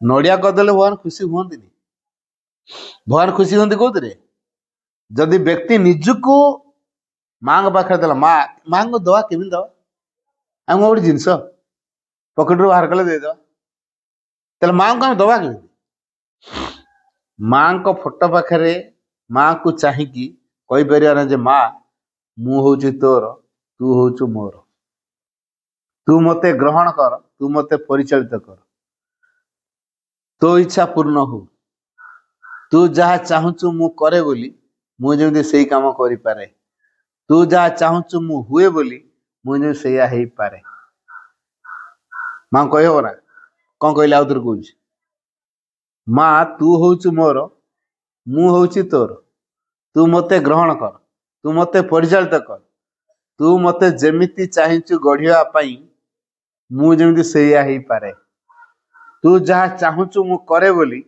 मुझे से काम करि पारे तुम इच्छा पूर्ण हो माँ को एति कही हम ना यही भाव आग अभ्यास करतु मुहरे कहीका फोटो पाखे बसिकी माँ को आखि को आखि मिसेकी आखि बुझा दरकार नहीं पद्मासन दरकार नहीं जेमिति भल लगुच स्वच्छंदर जमी बस पारे माँ को फोटो को सामने थोई देगी बसंत माँ को आखि सहित आखि की मिसात माँ को आखि सहित आखि मिसेला यही कथाटा कहे प्रतिदिन कहतु तापर देखिए आपण भितर जीवन गोटे नुआ दिग बाहर जीवन आपण नुआ हो आगुरी जो प्रकार जीवन थिला ବର୍ତ୍ତମାନ ଆଉ ସେଇ ପ୍ରକାର ଜୀବନ ନୁହଁ। କାହିଁକି? ଆଗରୁ ଆମେ ନିଜେ ଆମ ନିଜ ଜୀବନର ଦାୟିତ୍ୱ ନେଇଥିଲୁ, ଏବେ ଆମ ଜୀବନର ଦାୟିତ୍ୱ ମା ନେଲେଣି। ତେଣୁ ମା ଆମ ଜୀବନକୁ ପରିଚାଳିତ କରୁଛନ୍ତି, ତେଣୁ ଜୀବନ ସ୍ୱତନ୍ତ୍ର ହେଇଯାଇଛି। ଆଉ ମା ଯାହା ଜୀବନର ଦାୟିତ୍ୱ ନେବେ, ତା ଜୀବନରେ ଯାହା ସର୍ବୋତ୍ତମ ସେଇଟା ହିଁ କରେଇବେ। ତେଣୁ ଆମ ଜୀବନ ଦାୟିତ୍ୱ ଯଦି ମା ନେବେ, ଆମ ଜୀବନ ପାଇଁ ଯାହା ସର୍ବୋତ୍ତମ ମା ସେଇଟା କରିବେ ନା ନାଇଁ? ନିଶ୍ଚୟ କରିବେ। ଜଣେ ସାଧକ ସେ ଜଣେ ପାମିଷ୍ଟକୁ ହାତ ଦେଖେଇଲେ।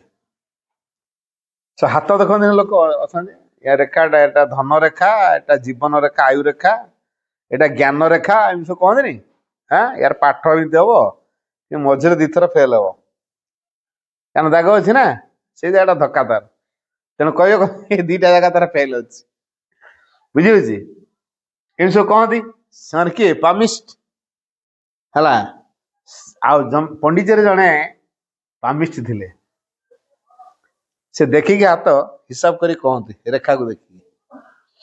ଜଣେ ସାଧକଙ୍କୁ କହିଲେ ତମର 40 ବର୍ଷରେ ପାଣିରେ ବୁଡିକି ମରିବାର ଯୋଗ ଅଛି, ଜଣେ ଛାନିଆ ହେଇଯିବ ନା ନାଇଁ?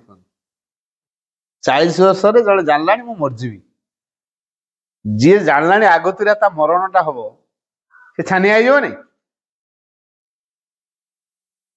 ତ ଇଏ ଲୋକ ଜାଣିଲାଣି ଯେ ମୁଁ 40 ବର୍ଷରେ ପାଣିରେ ବୁଡିକି ମରିଯିବି, ସେ ଆଉ ଡରେ ପାଣିକି ଯିବ? କାଳେ କେତେବେଳେ ବୁଡିଯିବି? ଧରନ୍ତୁ ଆପଣ ଜାଣିଲେ ଆପଣ ପାଣିରେ ବୁଡିକି ମରିବାର ଅଛି, ପାଣିକି ଯିବେ? ପୋଖରୀକି କେବେ ଯିବେ? ନଦୀକୁ କେବେ ଯିବେ? ଦରକାର ନାହିଁ। ଆମେ ଟ୍ୟୁବୱେଲ ପଛେ ବାରମ୍ବାର ମାରିବୁ, ଉଠା ପାଣିଲେ ପଛେ ଗାଧେଇବୁ, ନଦୀକି ଯିବାର ନାହିଁ, କି ପୋଖରୀକି ଯିବାର ନାହିଁ, କି କୂଅକୁ ଯିବାର ନାହିଁ। ସେଇ ଟ୍ୟୁବୱେଲ ପଛେ ହ୍ୟାଣ୍ଡେଲ ବାଡଉଥିବୁ, ହେଲା, ସେଇ ପାଣି ଆମର ଠିକ। ମଟର ଲଗେଇ ପଛେ ବୋରୱେଲ ଖୋଲିକି ମଟର ଲଗେଇ ପାଣି ଟ୍ୟାପକୁ ଉଠେଇବୁ, ଟ୍ୟାପରେ ମୋଡିବୁ, ମଟରକୁ ଚଲେଇବୁ। ଆଉ କୂଅ ପୋଖରୀ ବା ନଦୀକୁ ଯିବା ମନା। କାହିଁକି ନା ଆମେ ଜାଣିଦେଲୁଣି ଯେ ଆମେ ପାଣିରେ ବୁଡିକି ମରିଯିବୁ। ଇଏ ଶୁଣି ଛାନିଆ। ତାପରେ ଯେ ମା କହିଲେ, ଆଚ୍ଛା ମା, ମତେ ଜଣେ ପାମିଷ୍ଟ ଦେଖିକି କହିଛନ୍ତି ମୋ ହାତ, ମୁଁ 40 ବର୍ଷରେ ପାଣିରେ ବୁଡିକି ମରିଯିବି, କଣ ସତ ଏଟା? ଦେଖିଆ ଦେଖିଆ ତମ ହାତଟା। ସେଟା ହାତ ମା ଦେଖିଲେ, ହଁ ତ, ସେ ଯାହା କହିଛନ୍ତି ଠିକ କହିଛନ୍ତି। ଯେତିକି ଡରିଥିଲେ ଆଉ ଟିକେ ଡରିବେ ନା ନାଇଁ କୁହନ୍ତୁ? ପାମିଷ୍ଟ କହିଥିଲେ ଗୋଟେ ପ୍ରକାର ଥିଲା, ବର୍ତ୍ତମାନ ମା ବି ସେ କଥାରେ ହଁ ସେ ଯାହା କହିଛନ୍ତି ଠିକ କହିଛନ୍ତି।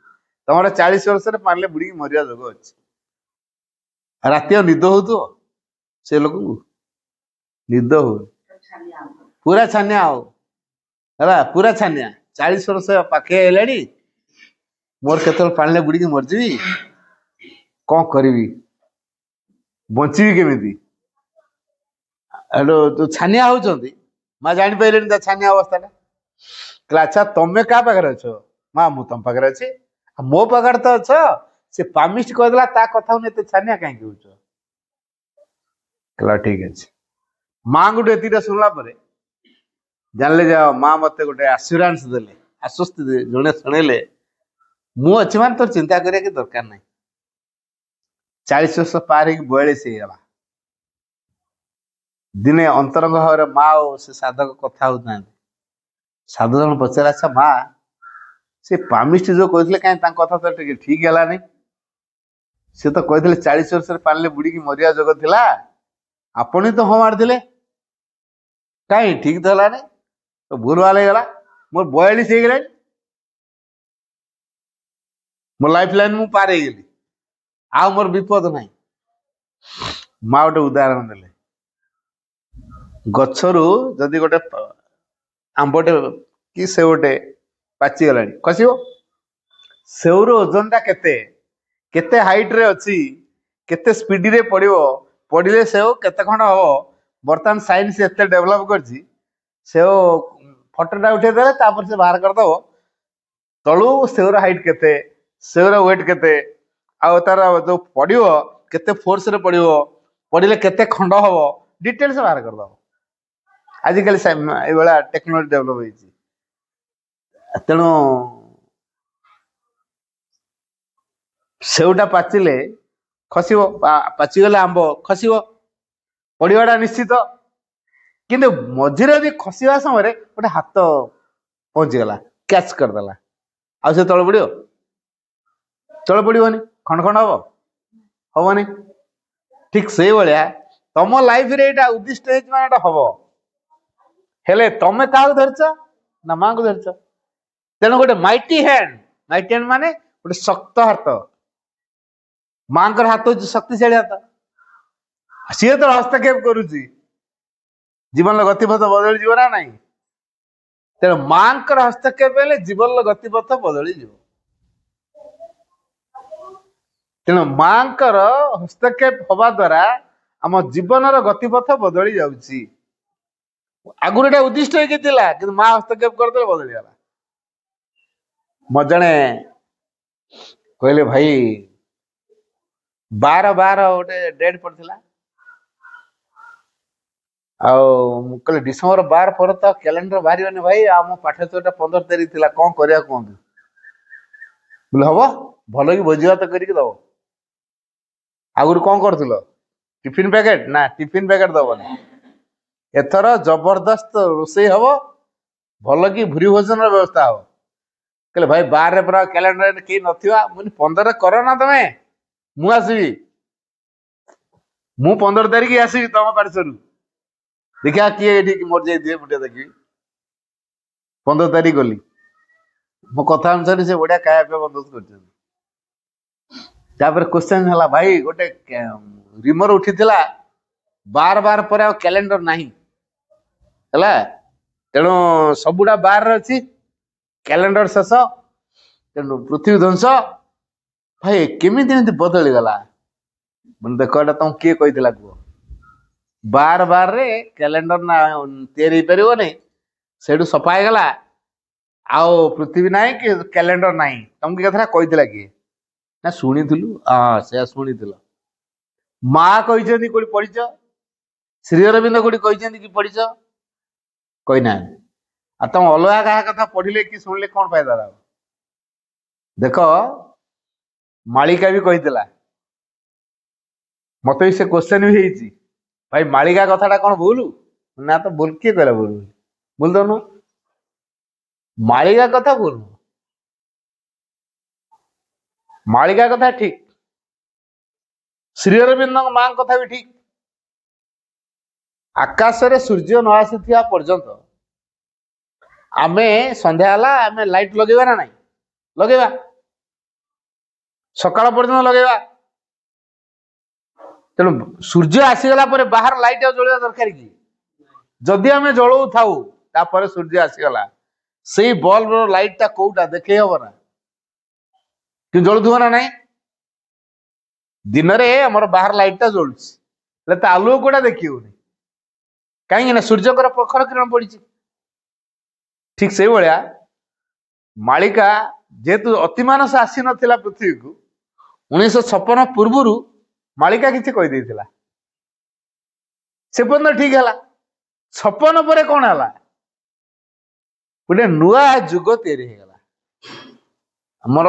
ଆମେ ଯୋଉ ବର୍ତ୍ତମାନ ନୂଆ ଯୁଗରେ ବର୍ତ୍ତମାନ ଆମେ ସବୁ ପାଦ ଦେଇଛେ, ଆମେ ଅତୀତ ଯୁଗର ଲୋକ ନୁହଁ, ପୁରାତନ ଯୁଗର ଲୋକ ଆମେ ନୁହଁ, ଆମେ ହଉଛୁ ଭବିଷ୍ୟତ ଯୁଗର ଲୋକ, ଅତିମାନସ ଯୁଗର ଲୋକ। ଅତିମାନସ ପ୍ରଭାବରେ ଆମେ ପରିଚାଳିତ ହଉ। 1956ରେ ମା ଗୋଟେ ବାଣୀ କହିଲେ, ଓ Lord thou hast willed, I execute. A new light breaks upon the earth and a new world is born. Things that were promised are fulfilled. ମୁଁ ଆଉ ଥରେ କହିଦଉଛି, 1956ରେ ମା କହିଲେ,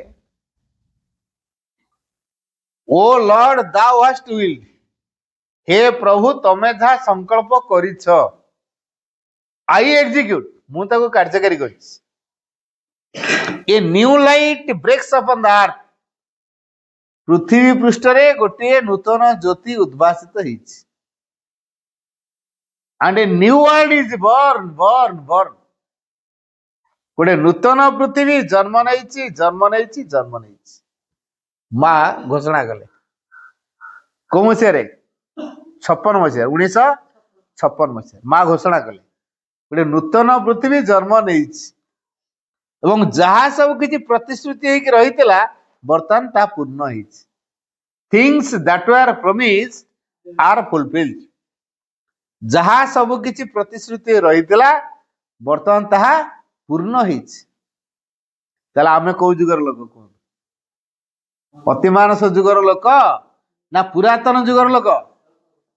ଅତିମାନସ ଯୁଗର ଲୋକ। ଆଚ୍ଛା, ଅତିମାନସ ଯୁଗର ଲୋକ ଅତିମାନସ ପ୍ରଭାବ ବିଷୟରେ ଚିନ୍ତା କରିବ ନା ପୁରାତନ ପ୍ରଭାବକୁ ଚିନ୍ତା କରିବ? ଆଗରୁ ମୋବାଇଲ ଫୋନ ବାହାର ନଥିଲା, ଲ୍ୟାଣ୍ଡ ଫୋନରେ ଘରକୁ କନେକ୍ସନ ଆଣୁଥିଲେ। ଗୋଟେ ପୋଲ ଖୁଣ୍ଟି ଟଣା ହଉଥିଲା, ଶଙ୍ଖ ଦେହରେ ତାକୁ ତାର ଟଣା ହଉଥିଲା, ହେଲା, ଘରକୁ କନେକ୍ସନ ଅଣା ହଉଥିଲା। ଯଦି ପବନ କି ବାତ୍ୟା ହେଲା ଗଲା, ଯଦି ଖୁଣ୍ଟି ଉପୁଡ଼ିଗଲା ଗଲା, ଆଉ ଫୋନ କାମ କରିବନି। ଏକ୍ସଚେଞ୍ଜ କୁ ଫୋନ କରି କୁହାଯାଉଥିଲା ଆମର ଦିଲ୍ଲୀ ଏଇ ନମ୍ବରରେ ଟିକେ ଯୋଗାଯୋଗ କରିବୁ। ସିଆଡୁ ଦିଲ୍ଲୀ ସହିତ ଯୋଗାଯୋଗ କରି ଲଗେଇ ଦଉଥିଲେ, ତାପରେ ଆମେ କଥା ହଉଥିଲେ। ସେଟା କଣ ହଉଥିଲା? ଗୋଟେ ପଟେ ହ୍ୟାଣ୍ଡେଲ ଧରିବାକୁ ପଡୁଥିଲା, ଗୋଟେ ପଟେ ଘୁରେଇବାକୁ ପଡୁଥିଲା। ଗୋଟେ ରୁମରୁ ଆଉ ଗୋଟେ ରୁମକୁ ଯାଇ ହଉନଥିଲା। ଏଟା ହେଲା ଲ୍ୟାଣ୍ଡ ଫୋନ। ବର୍ତ୍ତମାନ ଅଛି ସେଇଟା?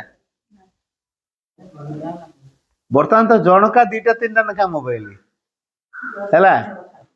ଯୋଉଠି ଯିଏ ଥିଲେ ବି, ପଡିଆରେ ବୁଲୁଥିଲେ ବି, ଖେଳୁଥିଲେ ବି, ବିଲରେ ଚାଷ କରୁଥିଲେ ବି, ହେଲା, ଏ ରେଜା କୁଲି ମାନେ ସବୁ କାମ କରୁଛନ୍ତି, ଗାନା ଲଗେଇ ଦଉଛନ୍ତି, ହେଲା। ତାଙ୍କର ଲୁଗାର ଏଇ ଧଡ଼ିକି ମୋବାଇଲ ଥିବ, ଏଣେ ଝୁଡି ଧରିକି ଉଠୁଥିବେ, ଗାନା ବାଜୁଥିବ। ମାନେ ଗାନା ଶୁଣି ଶୁଣିକା ସେମାନେ ଝୁଡି ଉଠଉଛନ୍ତି। ମୋବାଇଲ ଆଜିକାଲି କାହାର ଦରକାର ହଉନି କହୁନାହାନ୍ତି? ପୁଣି କୋଉଠି ଅଛି ସେ, କଣ କରୁଛି ସେ, ଆମେ ଭିଡିଓ କଲିଂ କରିକି ଦେଖି ଦଉଛୁ, ଜାଣୁଛୁ। ନା ଆମେ ନା ଯିବା ସେ ଲ୍ୟାଣ୍ଡ ଫୋନ ଦରକାର, ଆଉ ସେ ଲ୍ୟାଣ୍ଡ ଫୋନ ଦରକାର?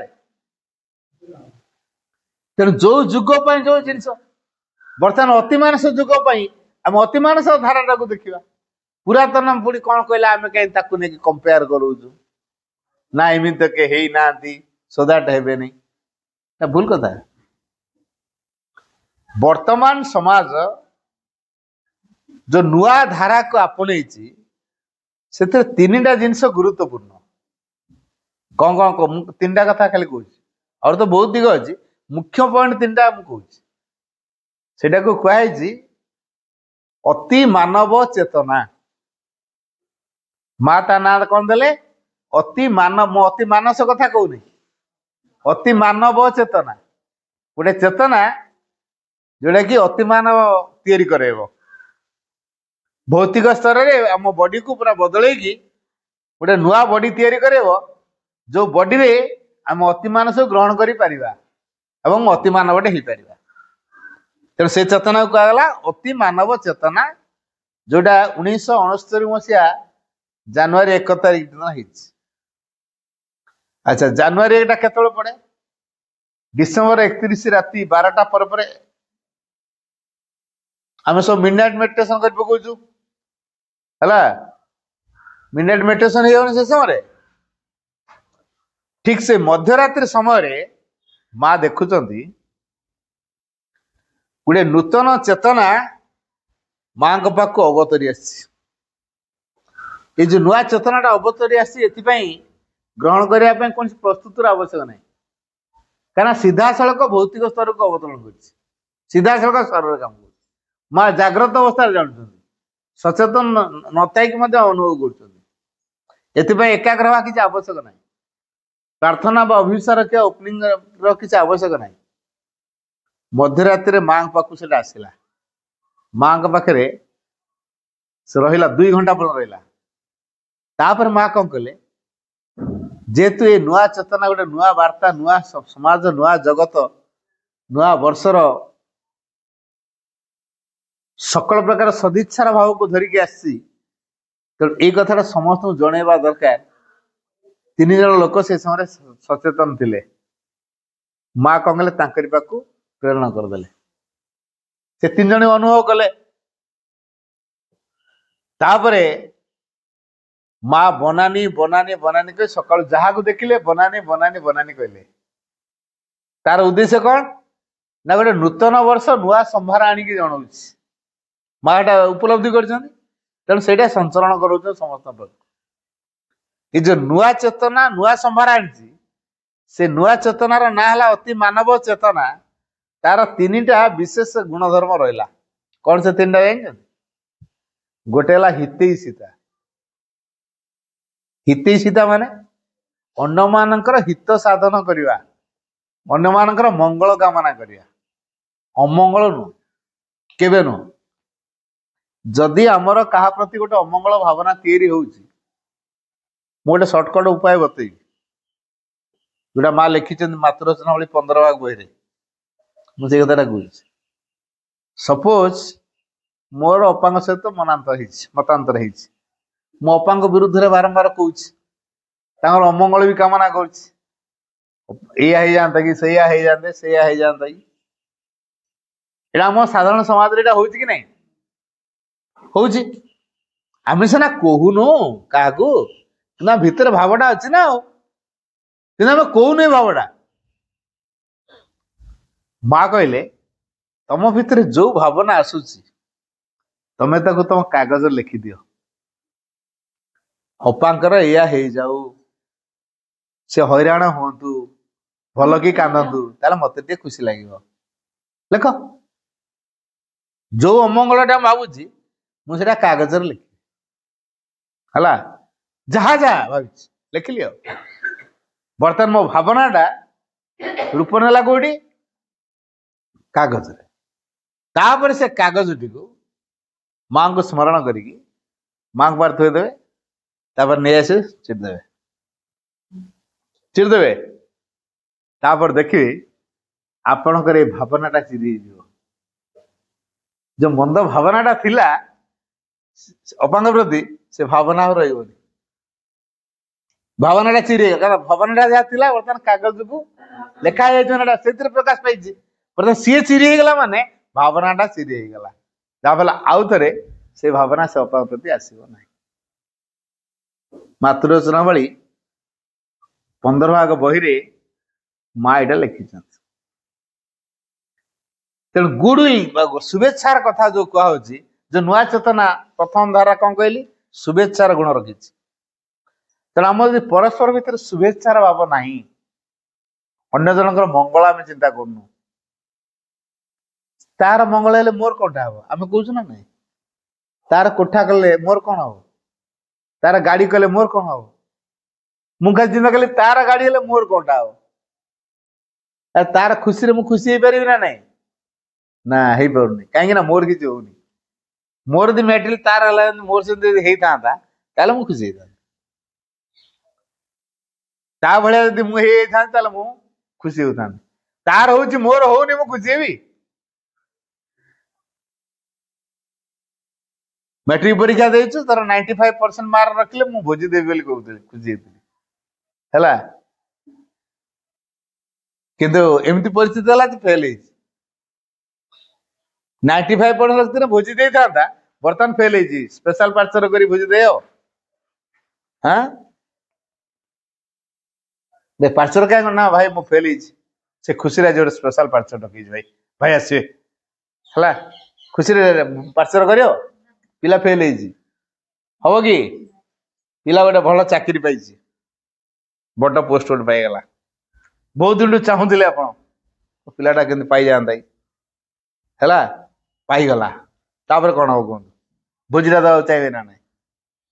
ବର୍ତ୍ତମାନ ପଇସା ନଥିଲେ ଧାର ଉଧାର କରିକି ସୁଧରେ ମଧ୍ୟ ଟଙ୍କା ଆଣିକି ଭୋଜି ଭାତ ଖାଇବାକୁ ଦିଆହବ ହେଲା।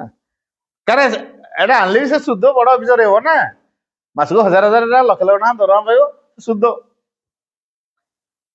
ଆଉ ଫେଲ ହେଇଥିଲେ ସ୍ପେଶାଲ ପାର୍ସଲ କରିହବନି। ଇଏ ହଉଛି ଆମ ମାନସିକତା, ବୁଝିଗଲା? ତେଣୁ ଗୁଡୱିଲ ଟା କୋଉଠି ଆସିବ? ମୁଁ ଆଗ ମୋର ଭଲଟାକୁ ଚିନ୍ତା କରିବିନି, ମୁଁ ଚାହିଁବି ସମସ୍ତଙ୍କର ମଙ୍ଗଳରେ ମୋର ମଙ୍ଗଳ। ମୁଁ ଯେତେ ଲୋକଙ୍କର ମଙ୍ଗଳରେ ଆସିପାରିଛି, ସେଇ ଅନୁପାତରେ ମୋର ମଙ୍ଗଳ ହଉଥିବ। ମୁଁ ଯଦି ସମସ୍ତଙ୍କର ମଙ୍ଗଳ କରୁଥିବି, ମୁଁ କାହାରି ଅମଙ୍ଗଳ ଯଦି କରୁନଥିବି, ତାହେଲେ ମୋ ପାଇଁ ଅମଙ୍ଗଳ ହିଁ ହବ ନାହିଁ। ତେଣୁ ମୋ ପାଇଁ ଭଲ ହବ କି ଖରାପ ହବ, ତା ଚାବିକାଠି କାହା ପାଖରେ ଅଛି? निज पाखे अच्छी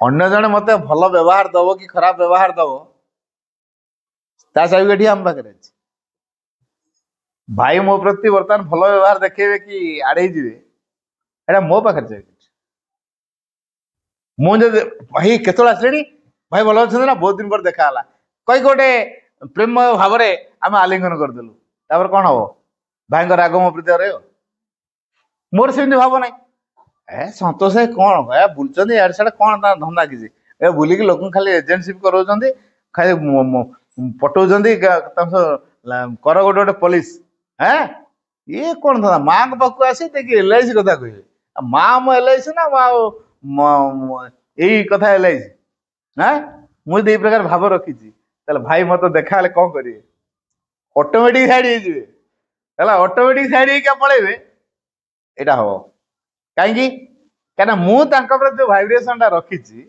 से भाइब्रेशन वातावरण को जाइए वातावरण भाई को आंटीना टाणी जहाँ बोले भाई ऑटोमेटिक पीछे मोड़ कले मत देखिले पीछे मोड़ न देखला भाई देखुले भाई जाऊन छाड़ किए ना पचार या कहीकि से साइड जाते बुझे ये भावटा हम ना नाई कहीं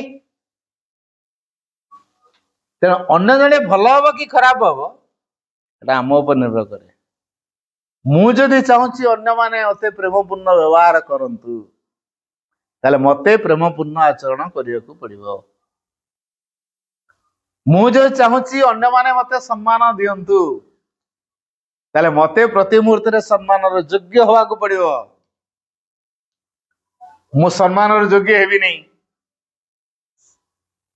प्रेमपूर्ण व्यवहार देखेबी नहीं मते कहीं सम्मान दब मते कहीं प्रेमपूर्ण व्यवहार दब हम तेणु अन्य माने भल हे कि खराब हे चाबिकाठी क्या पाखे आम पाखे जदि आम भितर केबे आमे खराब टा को भावु ना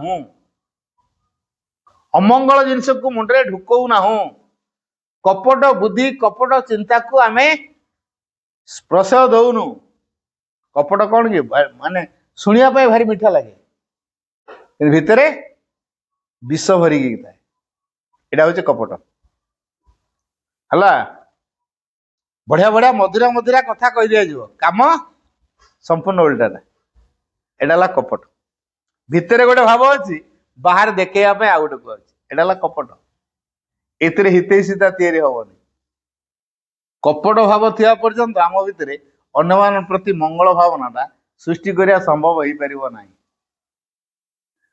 आ व्यक्तिगत सुख संतोष आराम जे पर्यंत कार्य करतुवा हित साधन हो पार अनरित हो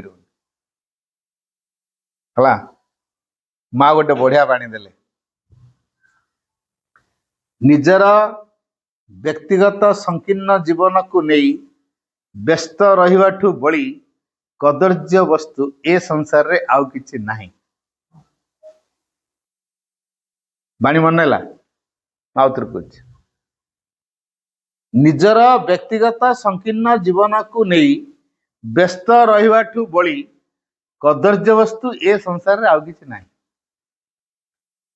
शिक्षा बहिरे एटा मा लिखिछन निजर व्यक्तिगत संकीर्ण जीवन को नहीं व्यस्त रहउछ एटा हला कदर्य कार्य है व्यक्तिगत सुख संतोष में किसी काम करवा नहीं कहा काम करवा संसार कल्याण कौन मुझे काम करी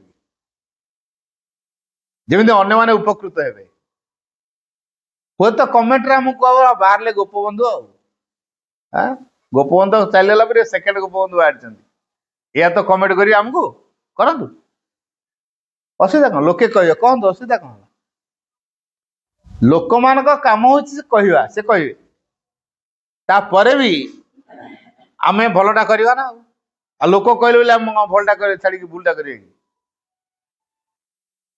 मु जन को नमस्कार करे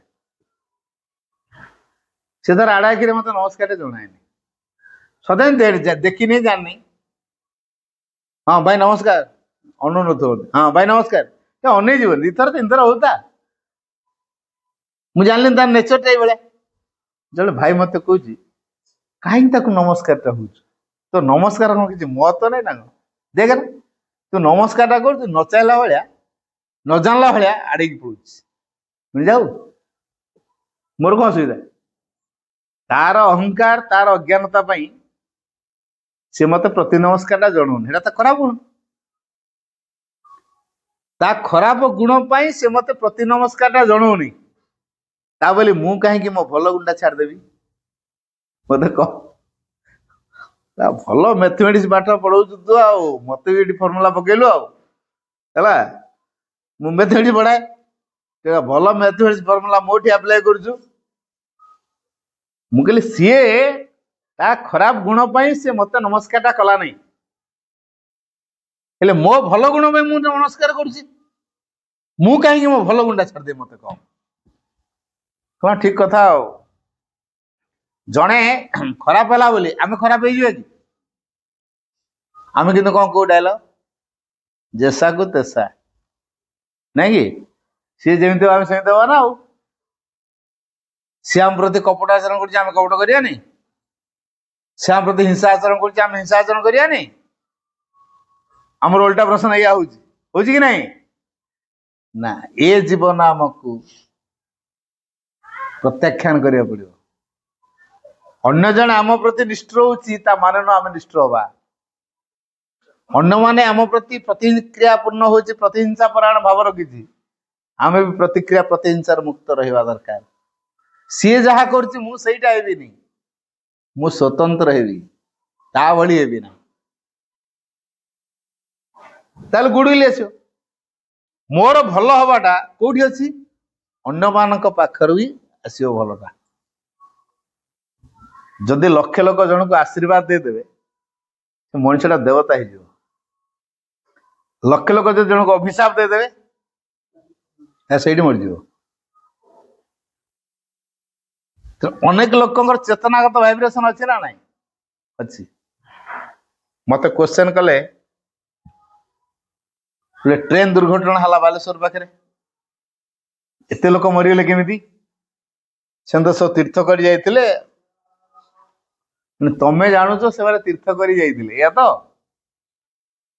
अच्छा जो मैंने तीर्थ करी जाउछन कौन बड़ भक्त गुड़ाक जीवन सारा खाली भक्ति कर भक्ति खाली एमती उछुल बोही पड़ला जीवन सारा टाउटरी करते ठकामी करते पैसा मारिकी नहीं एबे जाउछन प्रायश्चित करने बुड़ हम जीवन सारा टाउटरी कले पैसा ठकई मारले एबे जाकि कुंभ मेला बुड़ दे पलि आसले पाप धोई ना तेणु जो मैंने सब बस एकाठी ये सबू तीर्थयात्री बोली कौच याकर कर्मफल कौन है या पूर्व कौन कर्म कर कह टाउटरी कर ना भाई सबुड़ा टाउटर गुड़ा सबुड़ा असदिया गुड़ा मुझे चेतनार जो घूर्णी तैयारी जदि एकाथर 200 लोकंकर चेतना गोटे भाइब्रेशन तैयारी करिवो मो चेतना ता एका प्रकार हेगला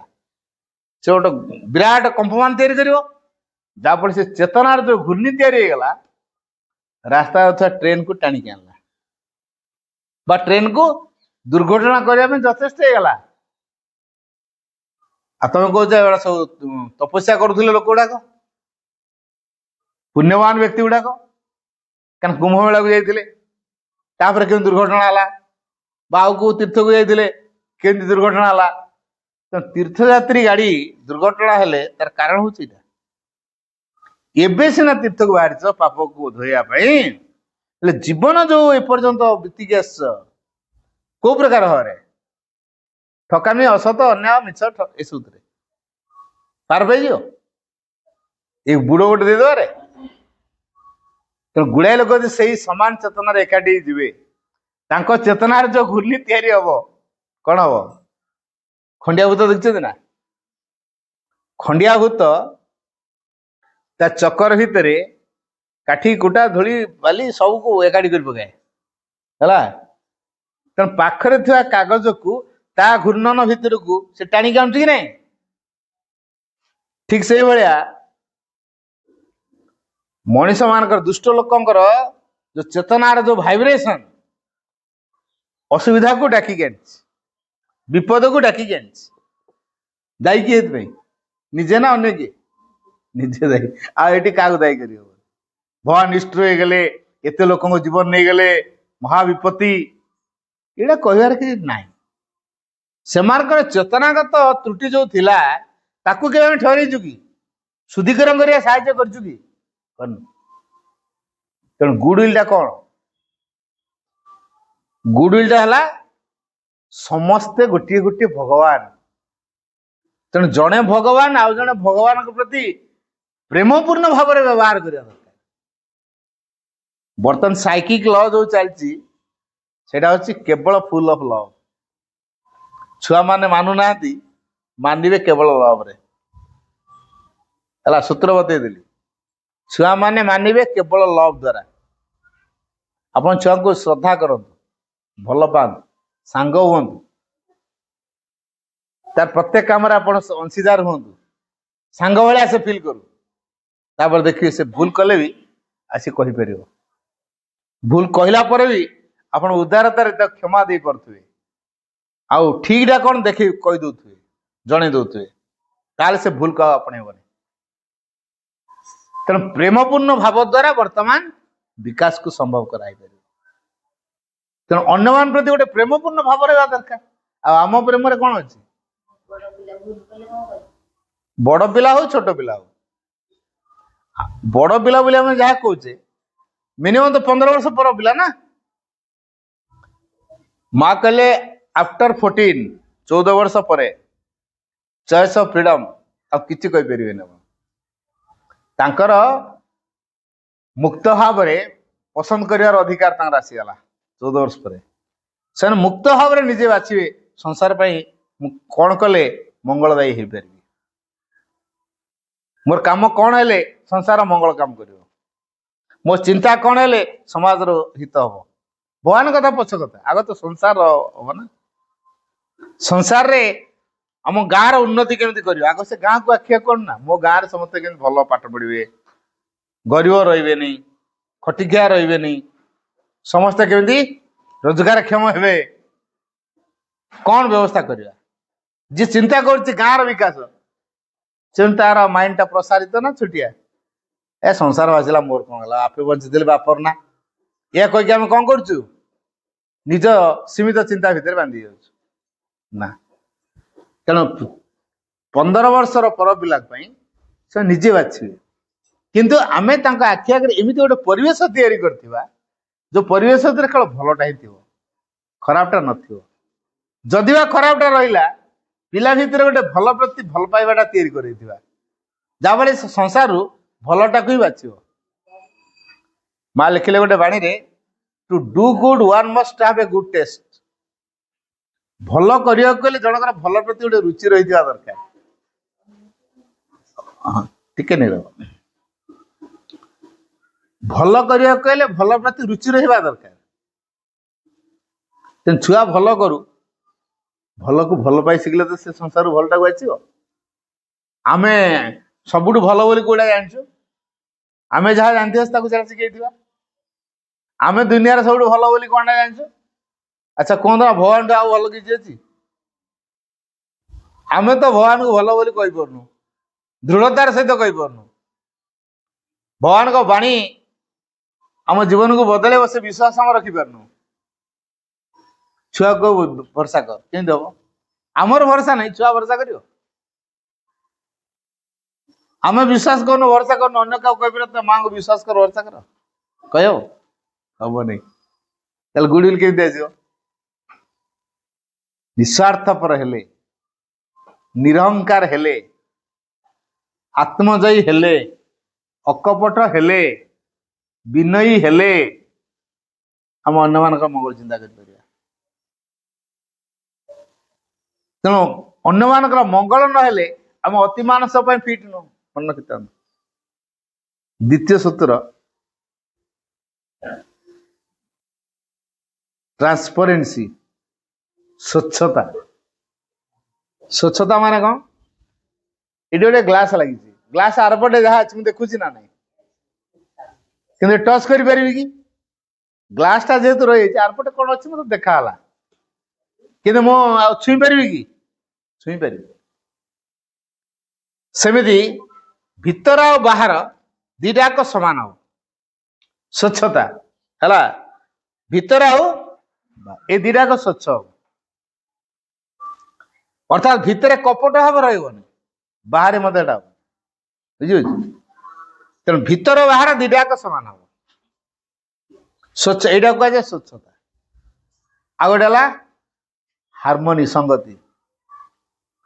ପରିବାରରେ କଳିକଜିଆ ଲାଗିଲେ ସଂଗତି ଆସିବନି। ଯଦି କୌଣସି କାରଣରୁ ପରିବାରରେ କଳି ହେଉଛି, ଜାଣିଥାନ୍ତୁ ସଂଗତି ଗଲା, ବିରୋଧ ଶକ୍ତି ସେଠି କ୍ରିୟା କରିବ। ତେଣୁ କଳହକୁ ଘରେ କେବେ ପ୍ରଶ୍ରୟ ଦେବେ ନାହିଁ, ଯୁକ୍ତିକୁ କେବେ ପ୍ରଶ୍ରୟ ଦେବେ ନାହିଁ, ବାକ ବିତଣ୍ଡା ହେବା ଆବଶ୍ୟକ ନାହିଁ। ନୀରବ ରହିବା ହେଉଛି ସବୁଠୁ ଭଲ ସାଧନା। ତେଣୁ ସଂଗତି ଆଣିବାକୁ ଚାହୁଁଛୁ, ସଂଗତି କେତେବେଳେ ଆସିବ? ସଂଗତିଟା କେତେବେଳେ ଆସିବ? ଯେତେବେଳେ ଆମେ ଚେତନାର ଗୋଟେ ସର୍ବୋଚ୍ଚ ଶିଖରରୁ ଦେଖିବା ପ୍ରତ୍ୟେକ ଘଟଣା, ପ୍ରତ୍ୟେକ ପରିସ୍ଥିତି ଚେତନାର ଗୋଟେ ସର୍ବୋଚ୍ଚ ଶିଖରରୁ ଦେଖିବା, ସେତେବେଳେ ଯାଇକି ସଂଗତି ରହିବ। ଇନଫେରିୟର ସୁପେରିୟର ଫିଲିଙ୍ଗସ୍, ଉଚ୍ଚ ଆଉ ନିଚ ଫିଲିଙ୍ଗ ଯଦି ରହିଲା, ସଂଗତି ରହିବନି। ପ୍ରେମ ଭାବ ନରେ ଯଦି ଘୃଣା ରହିଲା, ସଂଗତି ରହିବନି। ସମ୍ଭାବନା ନ ଦେଖି ଯଦି ଦୋଷ ଦେଖାହେଲା, ସଂଗତି ରହିବନି। ଆମେ କଣ କରୁଛୁ? ଆମେ ତା ଭିତରେ କଣ ସମ୍ଭାବନା ଦେଖୁଛୁ ନା ଦୋଷ ବସି କଣ ଦେଖୁଛୁ? ମଣିଷ କୋଉଟା ବେଶୀ ଆଗବର? ଭଗବାନଙ୍କର ପ୍ରିନ୍ସିପଲ ହେଲା, ଜଣେ ଲୋକ 100ରୁ 99ଟା ଭୁଲ କରିଥିବ, ଗୋଟେ ଭଲ କରିଥିବ। ଭଗବାନ ସେ ଗୋଟେ ଭଲକୁ ଦେଖି ତା ଗ୍ରହଣ କରିନେବେ। କିନ୍ତୁ ମଣିଷ 100ରୁ 99ଟା ଭଲ କରିଛ, ଗୋଟେ ଭୁଲ କରିଛ, ମଣିଷ ସେ ଭୁଲଟାକୁ ଦେଖିକି ତା କ୍ୟାରେକ୍ଟର ପାଇବା, ଆଉ 99ଟା ଭଲ କରିଛି ଏଇଟା ଦେଖା ହୁଏ। ସପୋଜ ମୋର ଧଳା ସାର୍ଟ ପିନ୍ଧିଛି, ଡଟ୍ ପେନ୍ ଲଗେଇଲେ ଏଠି କାଳି ଲାଗିଯାଇଛି, କଳା ଦେଖାଯାଉଛି। ଭାଇ ସାର୍ଟରେ ଏମିତି କଳା କୋଉଠି ଲଗେଇଲେ? ଓହୋ, ମୋ ସାର୍ଟର କଳାଟା ତମକୁ ଦେଖାହେଲା। ଏତେ ବଡ ଧଳା ସାର୍ଟଟା ଅଛି, ସେଟା ଧଳା ଦେଖା ହଉନି, କଳାଟା ଦେଖା ହଉଛି। ବୁଝିହଉଛି ନା? ଡଟ୍ ପେନ୍ର କଳାଟା କେତେ ଛୋଟିଆ ଟିକେ, ହେଟା ଝକଝକ କରୁଛି। ଆଉ ଏତେ ବଡ ଧଳା ସାର୍ଟଟା ପିନ୍ଧିଛି, ହେଟା ଦେଖା ହଉନି। ଏଇଟା କାହା ଚିନ୍ତାଧାରା? ମନୁଷ୍ୟର। ମନୁଷ୍ୟ ଏଇଆ କରେ। ସେ କଣ କରେ? ଖରାପକୁ ଆଗ ଦେଖିବ, ଭଲଟା ଦେଖିପାରେ। ତେଣୁ ଆମେ ଯଦି ଖରାପ ଦେଖି ଚାଲିଥିବା ସମସ୍ତଙ୍କର, ସଂଗତି ଆଣିପାରିବାନି।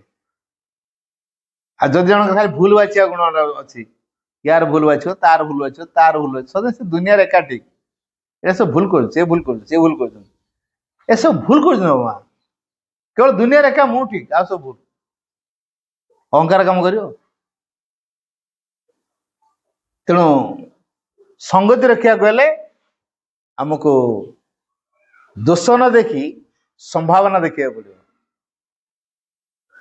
ସଂଗତି ଆଣିବାକୁ ହେଲେ ସହି ଶିଖିବାକୁ ପଡିବ। ଯିଏ ଘରେ ସହି ନ ପାରିବ, ସେ ସଂଗତି ଆଣିପାରିବନି।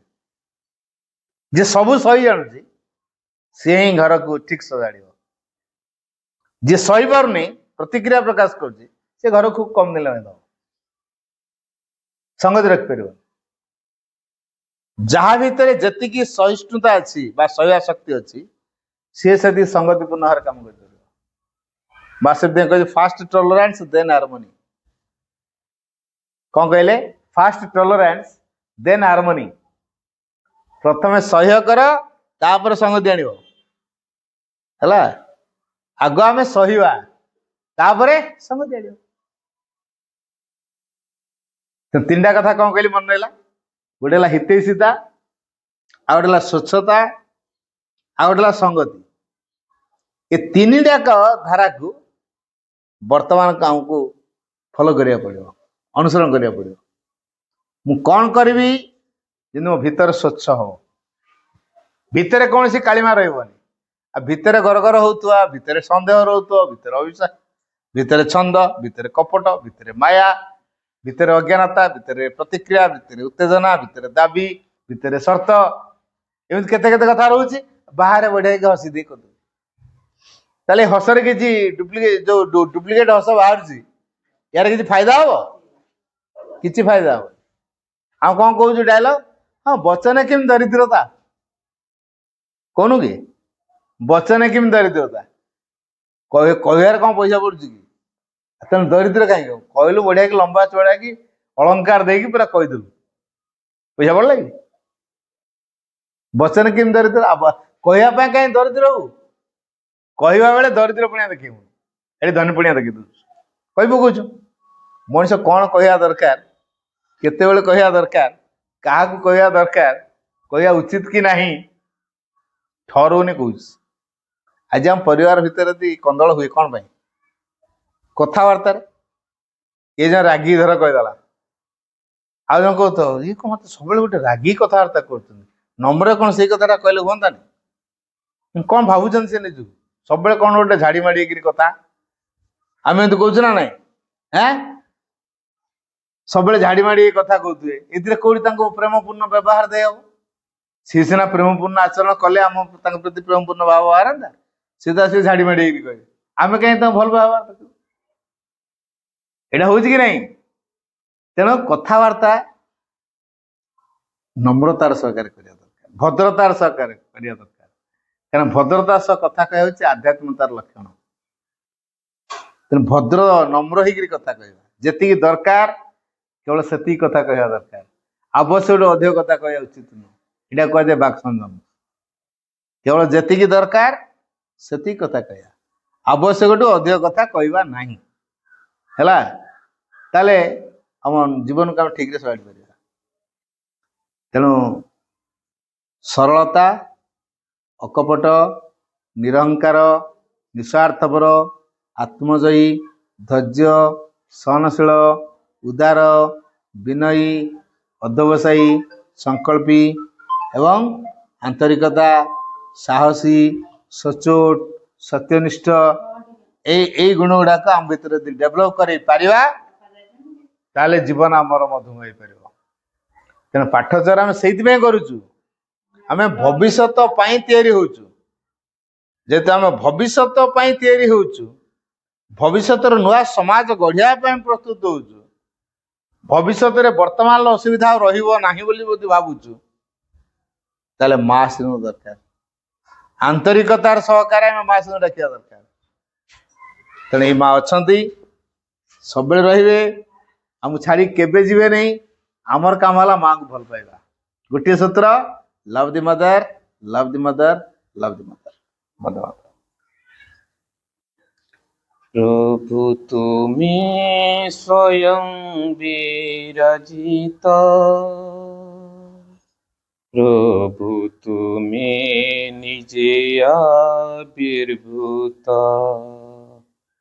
প্রভু তুমি স্বয়ং বিরাজিত, প্রভু তুমি নিজে আবির্ভূত। শত শত জীব তমসা পীড়িত, শত শত জীব তমসা পীড়িত, নুহন্তি কে ভয়ভীত, প্রভু তুমি স্বয়ং বিরাজিত, প্রভু তুমি নিজে আবির্ভূত। পহিলি উষার দিগন্ত উজ্জ্বলে, কল রুণ রাগে, অসীম আশার পুলকিত মনে, নব সম্ভাবনা জাগে। পহিলি উষার দিগন্ত উজ্জ্বলে, কল রুণ রাগে, অসীম আশার পুলকিত মনে, नव संभावना जागे। आशिब से दिन तिमिर ज्ञान, आशिब से दिन तिमिर ज्ञान, हे बचिर पराहत। प्रभु तुमे स्वयं विराजिता, प्रभु तुमे निजे आविर्भूता। हे अंतरतम शाश्वत विस्मय, जेबे आस भावनारे। उछुली उठाई हृदय सरसी, चिरकृतज्ञता नीरे। हे अंतरतम शाश्वत विस्मय, जेबे आस भावनारे। उछुली उठाई हृदय सरसी, चिरकृतज्ञता नीरे। तब पद पद्मे जनाए नीरवे, पद तब पद पद्मे जनाओ नीरवे। शत शत प्रणिपात, शत शत प्रणिपात।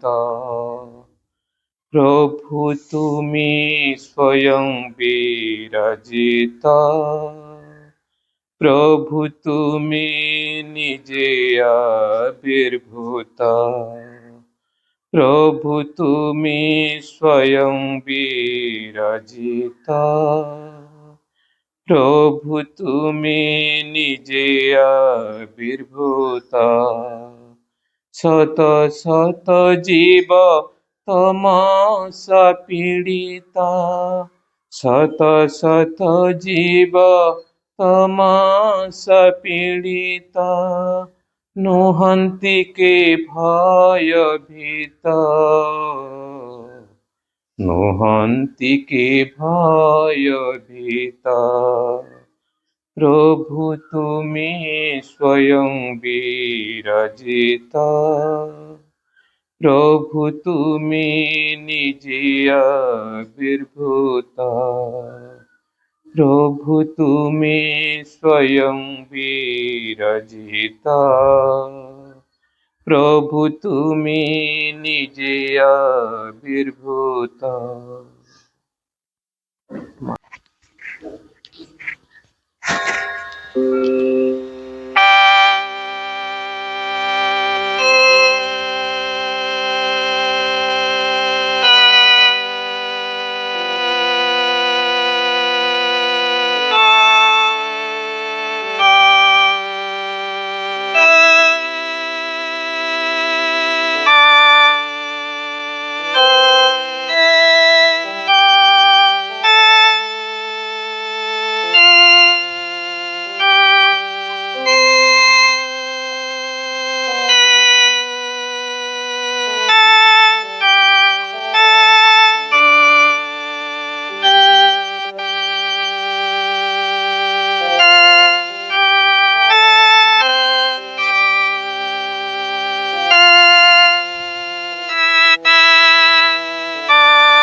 ओवर।